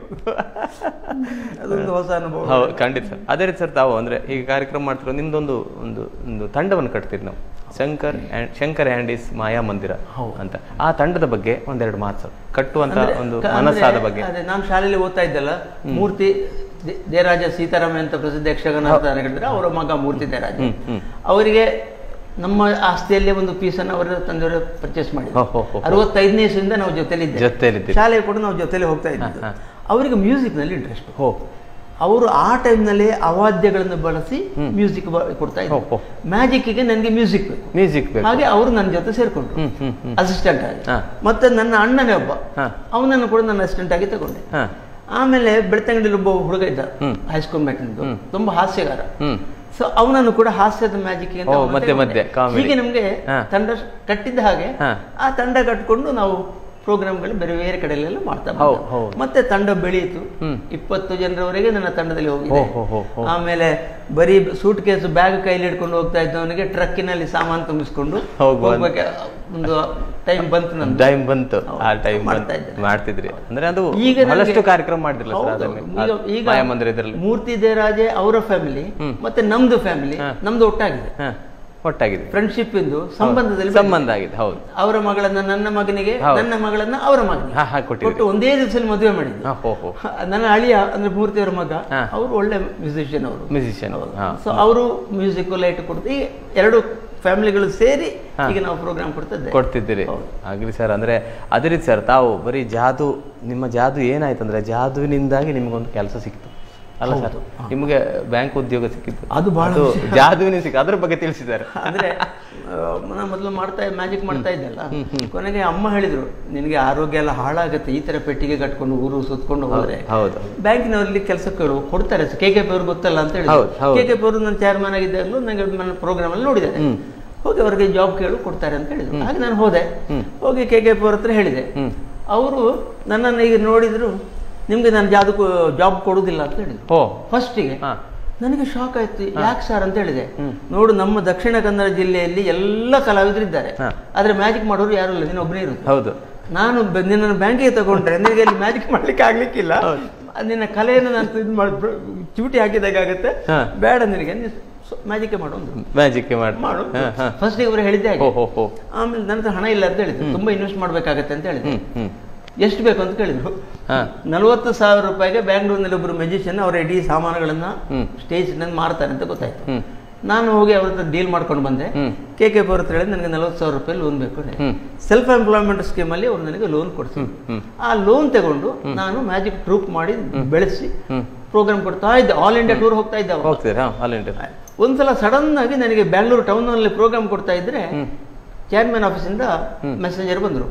KKP ಅವರು ಹೇಳಿದ್ರೆ ನೀವು ತಕ್ಷಣ ಹೋಗಿ ಅವ್ರನ್ನ ಮೀಟ್ ಮಾಡ್ಬೇಕಂತ. ನಾನು ಸರಿ ಅಂತ ಹೇಳಿದ್ರೆ ಬಂದೆ. ಬಂದು ಹೋದೆ. ಏನ್ ಸರ್ ಕೇಳಿದೆ, ಅವತ್ತು ನಿಮ್ಗೆ ಕೆಲಸ ಕೊಡೋದಿಲ್ಲ ಅಂತ ಹೇಳಿದ್ದೇನಲ್ಲ. ಹೌದು, ಕೆಲಸ ಕೊಡ್ತೇನೆ, ಬರ್ತೀರಾ ಹೇಳಿದ್ರು. ಖಂಡಿತ ಬರ್ತೇನೆ ಅಂತ ಹೇಳಿದ್ರು. ಬ್ಯಾಂಕಿಗೆ ಸೇರಿದ್ರಿ. ಹೌದು. ಟ್ರೈನಿಂಗ್ ಪೀರಿಯಡ್ ನಲ್ಲಿ ನನಗೆ ಐಡಿಯಾ ಇತ್ತು. ನಾನು ಮ್ಯಾಜಿಕ್ ಅನ್ನು ಮೊದಲಿಂದಲೂ ಮನೋರಂಜನೆ ಒಂದನ್ನೇ ದೃಷ್ಟಿ ಇಟ್ಕೊಂಡು ಮಾಡ್ತಾ ಇರಲಿಲ್ಲ. ಬೇರೆ ಬೇರೆ ಸಮಾಜಮುಖಿ ಕಾರ್ಯಕ್ರಮಗಳಿಗೆ ಮ್ಯಾಜಿಕ್ ಅನ್ನು ಬಳಸಲಿಕ್ಕೆ ನಾನು ಚಿಂತನೆ ಮಾಡ್ತಾ ಇದ್ದೆ. ಈ ಬ್ಯಾಂಕಿನಲ್ಲಿ ಎಲ್ಲ ಸ್ಕೀಮ್ಸ್ಗಳಿವೆಲ್ಲ, ಅದ್ರ ಬಗ್ಗೆ ಯಾಕೊಂದು ಮ್ಯಾಜಿಕ್ ಮಾಡಬಾರ್ದು, ಜನರಿಗೆ ತಿಳಿಸಬಾರ್ದು. ಆವಾಗ ಈ ಟಿವಿಯಲ್ಲಿ ಎಷ್ಟು ಇರಲಿಲ್ಲ, ಮಾಧ್ಯಮಗಳಿಲ್ಲ. ನಾನು ಮ್ಯಾಜಿಕ್ ಮಾಡಿ ಜನರಿಗೆ ಟ್ರಾವೆಲ್ಸ್ ಚೆಕ್ ಅಂದ್ರೆ ಏನು, SB ಅಕೌಂಟ್ ಅಂದ್ರೆ ಏನು, ಪ್ರತಿಯೊಂದು ಸ್ಕೀಮಿಗೂ ಒಂದೊಂದು ಮ್ಯಾಜಿಕ್ ಐಟಮ್ ಮಾಡಿದೆ. KKP ಅವರಿಗೆ ಹೇಳಿದೆ ಹೀಗೆ ಅಂತೇಳಿ. ನಾನು ಅದಕ್ಕೆ ನಿಮ್ಮನ್ನ ತಗೊಂಡಿದ್ದು ಮಾಡಿ ಅಂತ ಹೇಳಿದ್ರು. ಹೌದು. ಹಾಗೆ ನಾನು ಬ್ಯಾಂಕ್ನಲ್ಲಿ ಬ್ಯಾಂಕ್ ಮ್ಯಾಜಿಕ್ ಅಂತೇಳಿ ಒಂದು ಹೊಸ ಪ್ರೋಗ್ರಾಮ್ ಮಾಡಿದೆ. 26 ವರ್ಷ ಸಿಂಡಿಕೇಟ್ ಬ್ಯಾಂಕ್ ಅಲ್ಲಿ ಮ್ಯೂಜಿಷಿಯನ್ ಆಗಿಯೇ ಕೆಲಸ ಮಾಡಿದೆ. ನನಗೆ ಒಂದು ಪ್ರಮೋಷನ್ ಮಾಡುವಾಗ ಅವರಿಗೆ ಬೇರೆ ಕೆಲವು ತೊಡರುಗಳು ಬಾರದ ಹಾಗೆ ಅವರು, ನಾನು ಕ್ಲಾರ್ಕ್ ಆಗಿ ಸೇರಿದ್ದು. ನನ್ನನ್ನು ಇಂಡಸ್ಟ್ರಿಯಲ್ ಮ್ಯೂಜಿಷಿಯನ್ ಅಂತೇಳಿ ಒಂದು ಹೊಸ ಪೋಸ್ಟ್ ಅನ್ನೇ ಕ್ರಿಯೇಟ್ ಮಾಡಿ ನನಗೆ ಆಫೀಸರ್ ಆಗಿ ಪ್ರಮೋಟ್ ಮಾಡಿ KKP ಅವರು ಸಪೋರ್ಟ್ ಮಾಡಿದ್ದಾರೆ. ಅಂದ್ರೆ ಉದ್ಯೋಗ ಸಿಕ್ಕಿ ಅಂದ್ರೆ ಬಹಳಷ್ಟು ವರ್ಷ ಅದರಲ್ಲಿ ಸೇವೆ ಸಲ್ಲಿಸಿದ್ರಿ. 26 ವರ್ಷ. ನೀವಂದ್ರೆ ಕ್ಲರಿಕಲ್ ಕೆಲಸ ಮಾಡ್ತಾ ಇದ್ರಿ? ಇಲ್ಲ, ನನಗೆ ಪ್ರೋಗ್ರಾಮ್ ಇಲ್ಲ ಇದ್ದಾಗ, ನನಗೆ ಬೋರ್ ಆಗ್ತಾ ಇದ್ದಾಗ ಎಕ್ಸಿಬಿಷನ್ಸ್ ಗಳು ಇದರದೊಂದು ಇನ್ಚಾರ್ಜ್ ಅಂತ ಹೇಳಿ ನನಗೆ ಮಾಡಿದ್ದಾರೆ. ಬಟ್ ನನ್ನ main job image building and publicity to syndicate. ನೀವು ಅಲ್ಲಿ ಕೂತ್ಕೊಂಡು ಕೆಲಸ ಇಲ್ಲ? ಕೌಂಟರ್ ನಲ್ಲಿ ಇವತ್ತಿನವರೆಗೂ ನಾನು ಕೂತ್ಕೊಳ್ಳಿಲ್ಲ. ಈ ಮ್ಯಾನೇಜರ್ ಬೇರೆ ಪೋಸ್ಟ್ ಸಿಕ್ಕಿದ ಕೂಡಲೂ ಹೋಗಿಲ್ಲ? ಅಲ್ಲಿ ಬೇರೆ ಪೋಸ್ಟ್ ಇದರಲ್ಲಿ ನನಗೆ ಪ್ರಮೋಷನ್ ಅಲ್ಲ, ಇದರಲ್ಲಿ ಬ್ಯಾಂಕ್ ಅಲ್ಲಿ ನಿಮ್ಗೆ ಪ್ರಮೋಷನ್ ಸಿಕ್ಕಿದ ಕೂಡಲೂ ನಿಮಗೂ ಕ್ಲರಿಕಲ್ ಕೆಲಸ ಯಾವ್ದು ಸಿಕ್ಕಿಲ್ಲ? ಯಾವುದಿರಲಿಲ್ಲ. ಅದು ಕೊನೆಗೆ ನಾನು ಬಿಡ್ಲಿಕ್ಕೆ ಒಂದು ಕಾರಣ ಅದ್ವಿ. 2021ರಲ್ಲಿ ನನಗೆ ಸೀನಿಯರ್ ಮ್ಯಾನೇಜರ್ ಆಗಿ ಒಂದು ಬ್ರಾಂಚಿಗೆ ಪೋಸ್ಟಿಂಗ್ ಮಾಡೋದು ಅಂತ ಅವರು ಡಿಸೈಡ್ ಮಾಡಿದ್ರು, ಆಗಿನ ಚೇರ್ಮನ್ ಅವರು. ನಾನು ಬೇಡ ಅಂತ ಹೇಳಿ, ನನಗೆ ಏನು ಗೊತ್ತಿಲ್ಲ ಬ್ಯಾಂಕಿಂಗ್ ಇತ್ತು. ನಿಮ್ದು PRL ಒಳ್ಳೇದುಂಟು, ಒಂದು ಸೆಕೆಂಡ್ ಹ್ಯಾಂಡ್ ಒಳ್ಳೇದು ಕೊಡುವ ಅಂತೆಲ್ಲ ಹೇಳಿದ್ರು. ನಾನು ಬೇಡ ಅಂತ ಹೇಳಿದೆ. ಹಾಗೆ ನಾನು ಡೆಸಿಗ್ನೇಷನ್ ಕೊಟ್ಟೆ. ಅದೇ ಟೈಮಿಗೆ ಕೃಷ್ಣಮೂರ್ತಿ ಅವರು ಅಂತೇಳಿ ಹೊಸ ಚೇರ್ಮನ್ ಬಂದ್ರು ನಮ್ಗೆ ಸಿಂಡಿಕೇಟ್ ಬ್ಯಾಂಕ್. ಅವರು ಬಂದು ಇವರು ಮಾತಾಡುವಾಗ ಬಾಸ್ ಹೇಳಿದ್ರಂತೆ, ex officer, we had a musician in your bank ಅಂತ ಹೇಳಿದ್ರಂತೆ. ತಕ್ಷಣ ಇವರು ಕೃಷ್ಣಮೂರ್ತಿ ಹೇಳಿದಂತೆ, what you mean by we had a musician, where is Shankar ಅಂತ ಹೇಳಿದ್ರಂತೆ. ಅವ್ರಿಗೆ ಗೊತ್ತಿತ್ತು ನಂದು ಪ್ರೋಗ್ರಾಮ್ ಮಾಡಿದ ಮಟ್ಟ. ಅವರು ಈಗ ರೆಸಿಗ್ನೇಷನ್ ಕೊಟ್ಟಿದ್ದಾರೆ, ಆಕ್ಸೆಪ್ಟ್ ಆಗಲಿಲ್ಲ, ಇನ್ನು ಕೊಟ್ಟಿದ್ದಾರೆ, ನೋಟಿಸ್ ಕೊಟ್ಟಿದ್ದಾರೆ ಅಂತ ಹೇಳಿದ್ದೆ. ಕೊನೆಗೆ ಇವರು ಕೃಷ್ಣಮೂರ್ತಿ ಹೇಳಂತೆ, ನೋಟಿಸ್ ಅದು ಆಕ್ಸೆಪ್ಟ್ ಮಾಡಬೇಡಿ, ask him to see me immediately ಬಂತು. ಮೆಸೇಜರ್ ಬಂತು. ಹೋದೆ, ಹೋಗಿ ಕೃಷ್ಣಮೂರ್ತಿ ಅವ್ರ ಹತ್ರ ಕೇಳಿದೆ. ಅವ್ರು ಹೇಳಿದ್ರು, ಯಾಕೆ ನೀವು ಬ್ಯಾಂಕ್ ಬಿಡು ಅಂತ ಕೇಳಿದ್ರು. ನಾನು ಹೇಳಿದೆ, ನನಗೆ ಈ ಥರ ಇದೆಲ್ಲ ಕಷ್ಟ, ನನಗೆ ಆಗೋದಿಲ್ಲ. ಮ್ಯಾಜಿಕ್ ಆದ್ರೆ ನಾನು ಮಾಡ್ತಾ ಹೇಳಿದ್ರು, ನಿಮ್ಗೆ ಅದೇ ಕೆಲಸ, ಬೇರೆ ಯಾವುದು ಬೇಡ, ಯಾವುದೂ ನೀವು ಮಾಡೋದು ಬೇಡ. Image building and publicity to syndicate bank, ಅದು ಒಂದೇ ನಿಮ್ಮ ಕೆಲಸ ಅಂತೇಳಿ ನನಗೊಂದು ಸಪರೇಟ್ ಒಂದು ಕ್ಯಾಬಿನು, ಫೋನ್ ಎಲ್ಲ ಕೊಟ್ಟು ಚೇರ್ಮನ್ ಸೆಕ್ರೆಟರಿಯೇಟ್ ಅಲ್ಲಿ ನನ್ನ ಕೂತ್ಕೊಳಿಸಿದ್ರು. ಅದು ಬಿಡಲ್ಲ ನಿಮ್ಮನ್ನ? ಲಾಸ್ಟ್ ಟೈಮ್ ರಿಟೈರ್ಡ್ ಆದಮೇಲೆ ಬಿಟ್ಟದ್ದು ಸರ್? ಇಲ್ಲ, ರಿಟೈರ್ ಅಲ್ಲ, ರಿಟೈರ್ ನಾನು ಇದನ್ನೇ ರೆಸಿಗ್ನೇಷನ್ ಲೆಟರ್ನೇ ವಾಪಸ್ ತಗೊಂಡಿದ್ದೆ ನಾನು. ಅಲ್ಲ, ನಿಮ್ಮ ಮತ್ತೆ ರಿಟೈರ್ಡ್ ಆದ್ಮೇಲೆ ನೀವು ಬಿಟ್ರೆ ಕೆಲಸದಿಂದ ಬಂದು 5 ವರ್ಷ ಬಾಕಿ ಇತ್ತು. ವಾಲಂಟರಿ ರಿಟೈರ್ಮೆಂಟ್ ತಗೊಂಡ್ರೆ ಅದು ಕೂಡ ನನಗೆ ಪುನಃ ಪ್ರೆಷರ್ ಇತ್ತು, ನೀವು ಬ್ರಾಂಚಿಗೆ ಹೋಗಿ ಅಂತೆಲ್ಲ. ಹೌದು, ಖಂಡಿತ ಬೇಡ ಅಂತ ಬೇಡ. ಕೃಷ್ಣಮೂರ್ತಿ ಅವರು ಯಾವುದೇ ಪ್ರೆಷರ್ ಹಾಕಲಿಲ್ಲ, ಅವರು ಹೈಯೆಸ್ಟ್ ಸಪೋರ್ಟ್ ಕೊಟ್ಟಿದ್ರು. ಅದೇ ರೀತಿ ಸರ್, ನಮ್ಮ ಈ ಕಾರ್ಯಕ್ರಮದಲ್ಲಿ ಒಂದು ಪುಟ್ಟ ವಿರಾಮ ತೆಗೆದುಕೊಳ್ಳೋಣ, ಆಮೇಲೆ ಕಾರ್ಯಕ್ರಮ ಮುಂದುವರಿಸೋಣ ಸರ್. ಆತ್ಮೀಯ ವೀಕ್ಷಕರೇ, ಕಲಾಂತರ ಕಾರ್ಯಕ್ರಮದಲ್ಲಿ ಒಂದು ಪುಟ್ಟ ವಿರಾಮ, ಆನಂತರ ನಿಮ್ಮ ಮುಂದೆ ಬರ್ತೇವೆ. ನೋಡ್ತಾ ಇರಿ ಯು ಚಾನಲ್.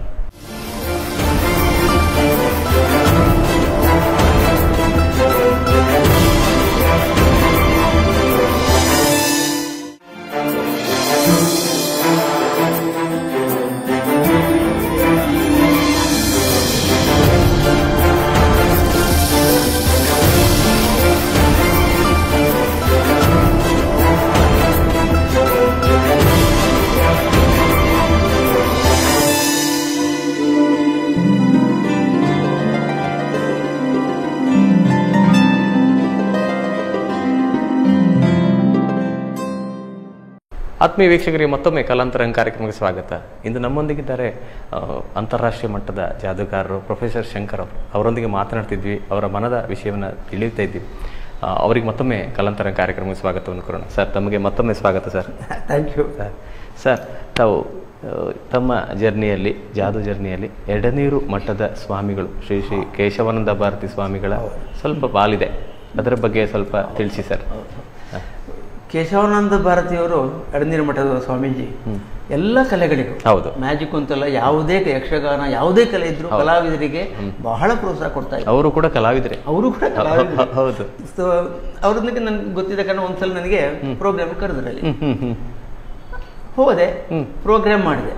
ಪ್ರೋಗ್ರಾಮ್ ಮಾಡಿದಾಗ ಅವ್ರು ನನ್ನ ನೋಡಿದ, ಆವಾಗ ನನ್ನ ಹತ್ರ ಡ್ರೆಸ್ ಎಲ್ಲ ಮ್ಯೂಸಿಷಿಯನ್ಸ್ ಡ್ರೆಸ್, ಕೋಟ್ ಬೂಟ್ ಅಲ್ಲಿ ಯಾವುದೂ ಇರಲಿಲ್ಲ. ಪ್ಯಾಂಟ್, ಹಾಫ್ ಪ್ಯಾಂಟ್ ಅನ್ನು ಹಾಕೊಂಡು ಕೊಟ್ಟ ಪ್ರೋಗ್ರಾಮ್ ನಾನು. ಪ್ರೋಗ್ರಾಮ್ ತುಂಬಾ ಇಷ್ಟಪಟ್ಟರು. ಅವ್ರು ಹೇಳಿದ್ರು, ನಿಮ್ಗೆ ಈ ಡ್ರೆಸ್ ಎಲ್ಲ ಮ್ಯಾಜಿಕ್ನ ಡ್ರೆಸ್ ಎಲ್ಲ ಹಾಕೋಬೇಕು ಅಂತ ಹೇಳಿದ್ರು. ಆಗ ನಾನು ಹೇಳಿದೆ, ಅಷ್ಟು ದುಡ್ಡು ಬೇಕಲ್ಲ ಸ್ವಾಮೀಜಿ ಅಂತ ಹೇಳಿ. ಕೂಡಲೇ ಅವರು ಕಾಸರಗೋಡಿಗೆ ಫೋನ್ ಮಾಡಿ ಅಲ್ಲಿಂದ ಟೈಲರ್ ಅನ್ನ ಕರೆಸಿ, ನಾವಲ್ಲಿಂದ ಊಟ ಮಾಡಿ ಹೊರಡೋದಕ್ಕಿಂತ ಮೊದಲು ಟೈಲರ್ ಬಂದ್ರು, ನಮ್ಮ ಮೆಜರ್ಮೆಂಟ್ ಎಲ್ಲ ತಗೊಂಡು ಹೋಗಿ ಅಂತ ಹೇಳಿದ್ರು. ಪ್ರಸಾದ ಕೊಟ್ಟು ಕಳಿಸಿದ್ರು, ಬಂದೆ. ನೆಕ್ಸ್ಟ್ ಪ್ರೋಗ್ರಾಮು ಮಂಗಳೂರಿನಲ್ಲಿ ಡಾನ್ ಬೋಸ್ಕೋ ಹಾಲ್ ನಲ್ಲಿ ಇತ್ತು.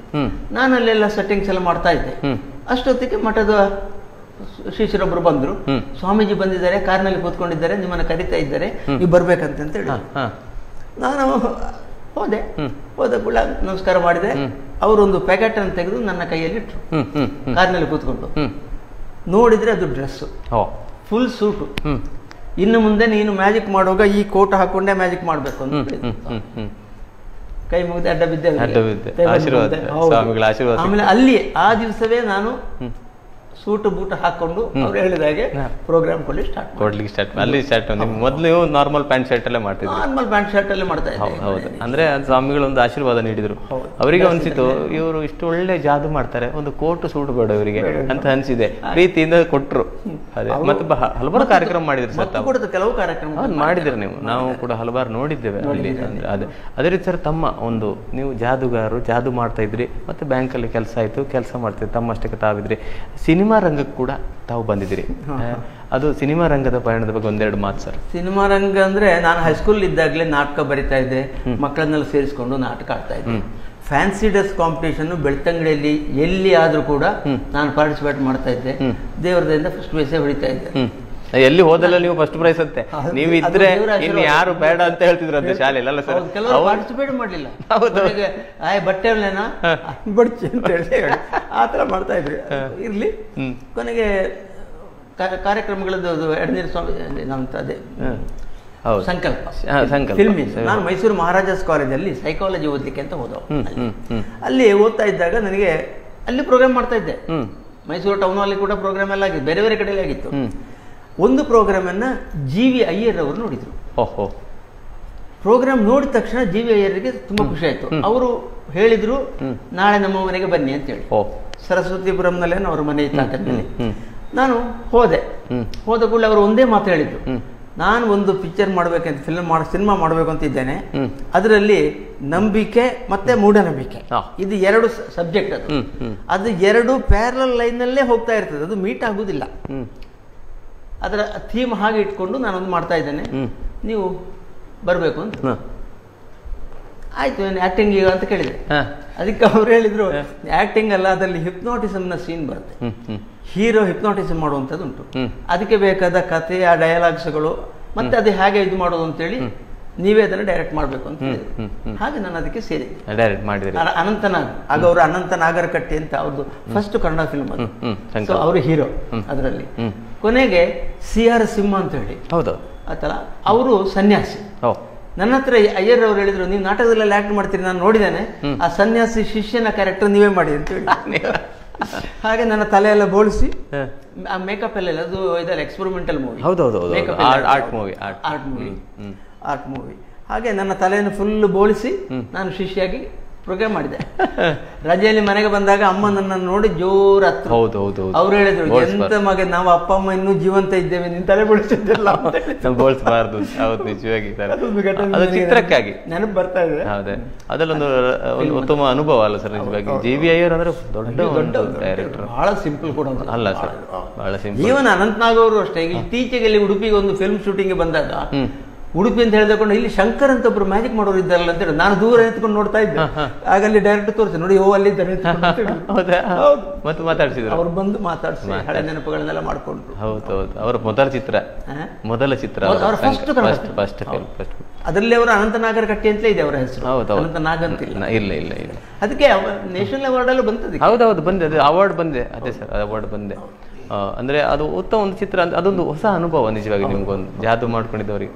ಅದೇ ರೀತಿ ಸರ್, ತಾವೊಂದು ಜಾದು ಸಂಸ್ಥೆಯನ್ನು ಸ್ಥಾಪಿಸ್ತೀರಿ, ಹಲವಾರು ಜನರಿಗೆ ಜಾದು ಬಗ್ಗೆ ಕಲಿಸ್ಲಿಕ್ಕೆ ಹೊರಡ್ತೀರಿ. ಅದರ ಬಗ್ಗೆ ಒಂದೆರಡು ಮಾತು ಸರ್. ಅಂದ್ರೆ ಬಹಳ ಜನ ಮ್ಯಾಜಿಕ್ ಅನ್ನ ಕಲಿಬೇಕು ಅಂತ ಹೇಳ್ಕೊಂಡಿದ್ರು. ಹೌದು. ಹಾಗೆ ನಾನೊಂದು ಮಾಯಾ ಅಮೆಚ್ಯೂರ್ ಮೆಜಿಷಿಯನ್ಸ್ ಅಂತ ಹೇಳಿ ಒಂದು ಇನ್ಸ್ಟಿಟ್ಯೂಷನ್ ಮಾಡಿದೆವು.